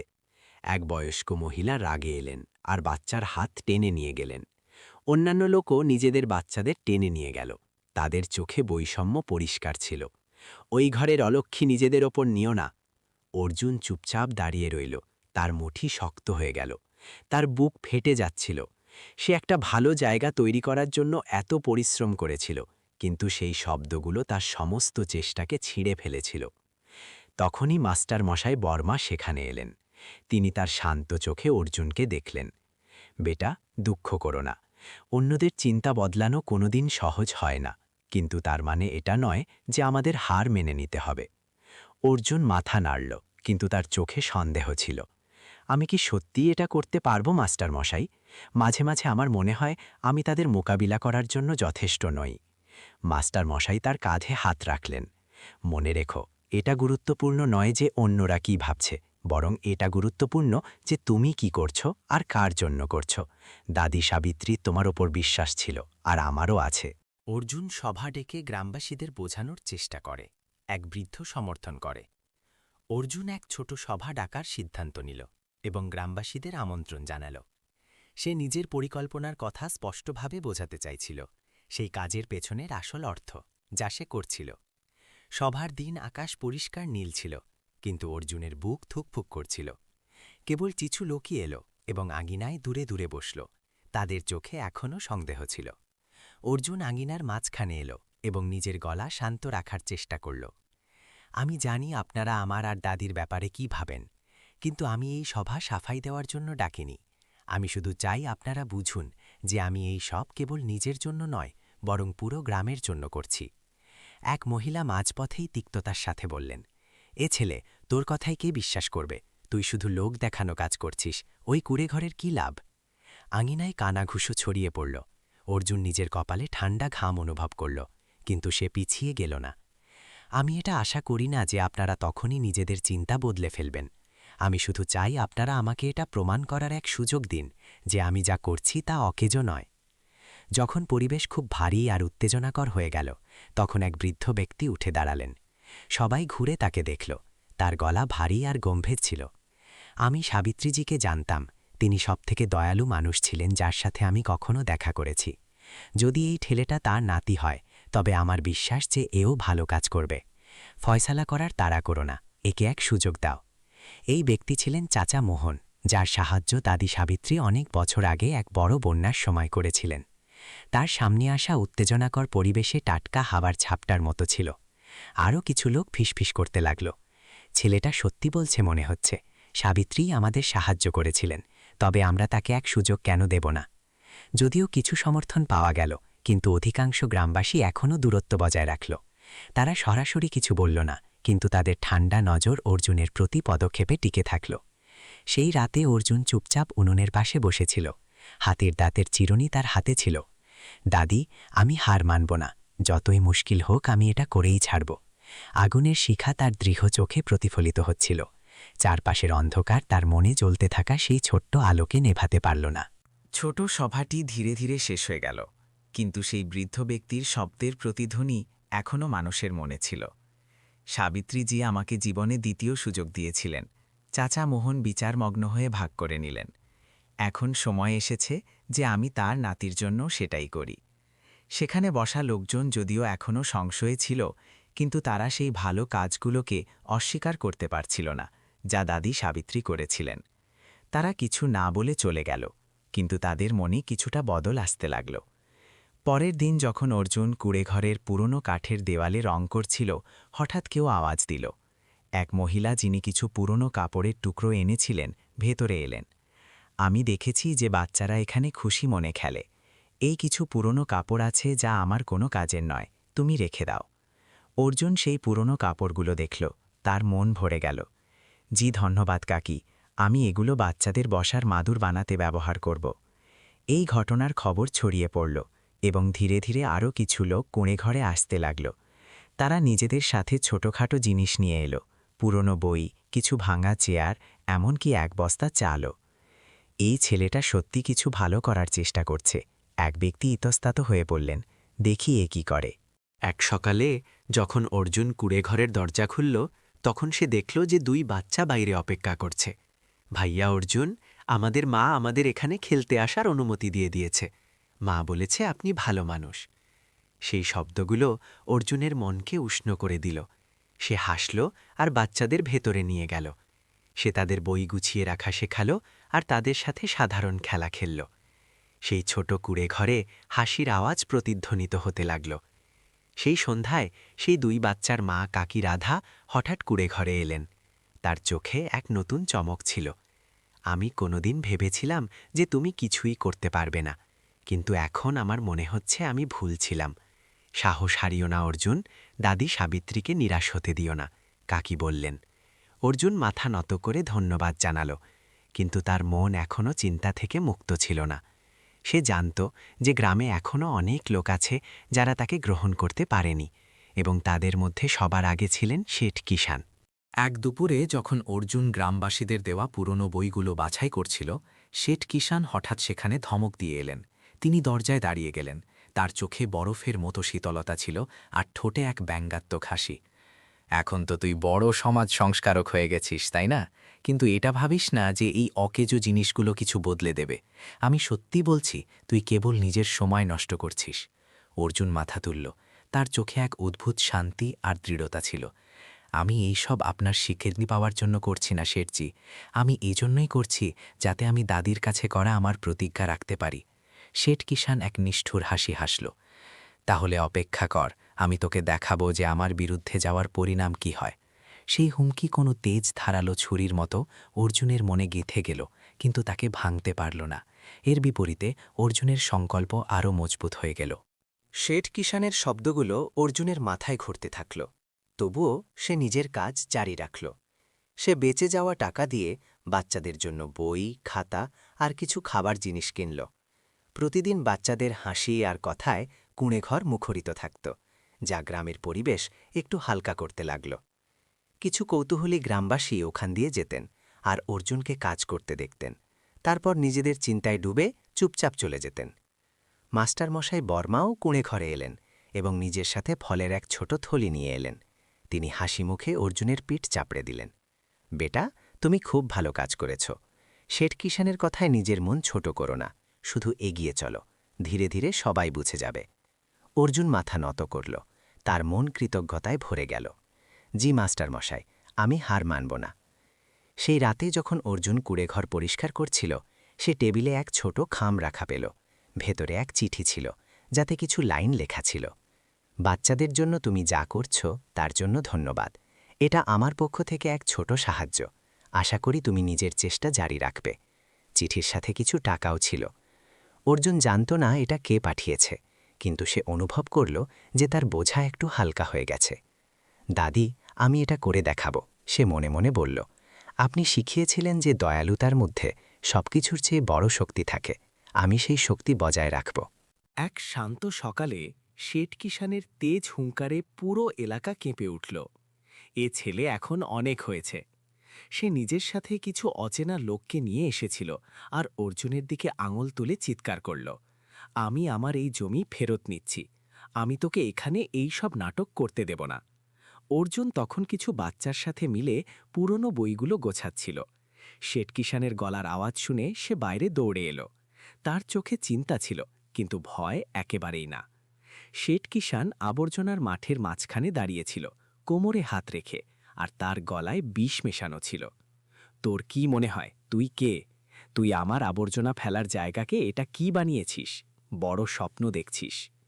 গ্রামের কিছু লোক গোলমাল শুনে জড়ো হয়ে গেল আর দূরে দাঁড়িয়ে তামাশা দেখতে লাগল। অর্জুন নিজেকে শান্ত রাখার চেষ্টা করল আর শেঠ কিষাণের কাছে গেল।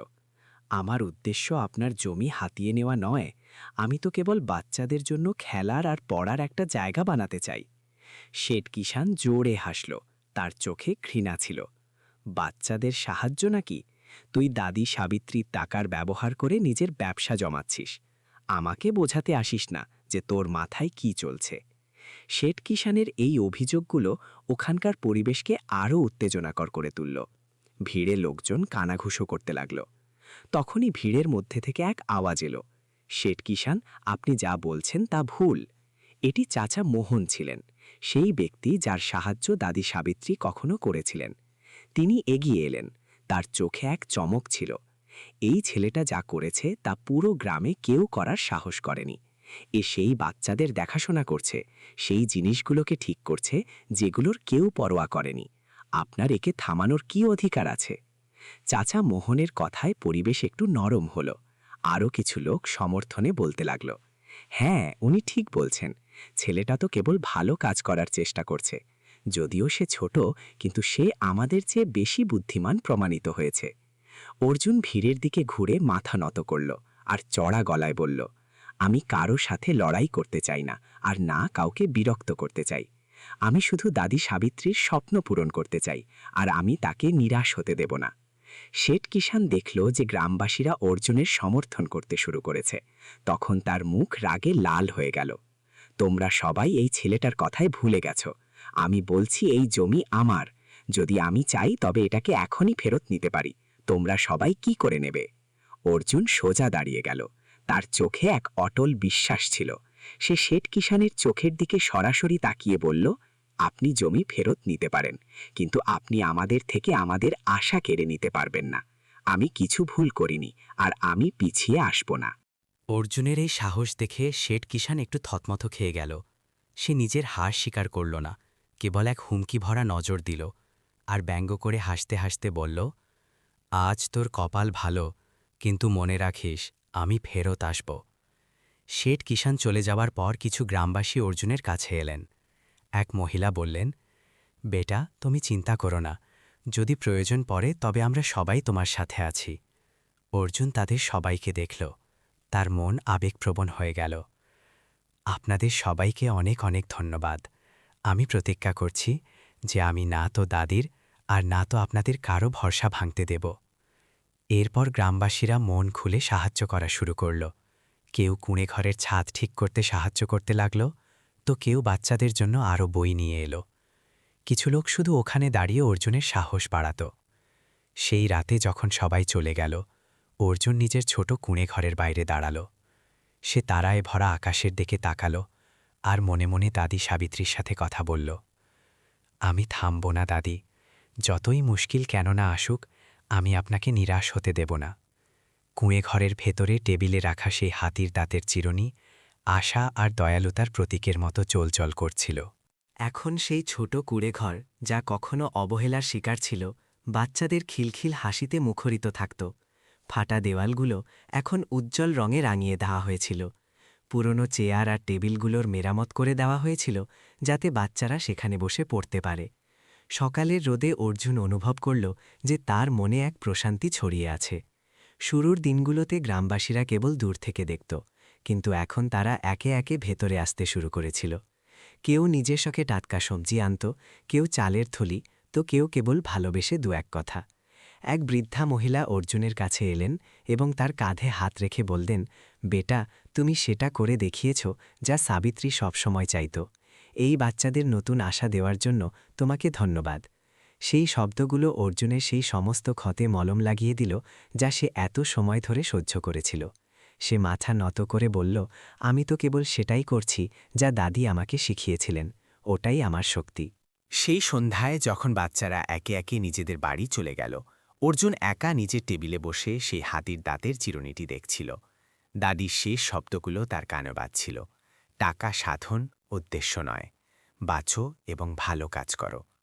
অর্জুন নিজেকে বলল, আমি দাদির রাস্তা কোনোদিন ছাড়ব না।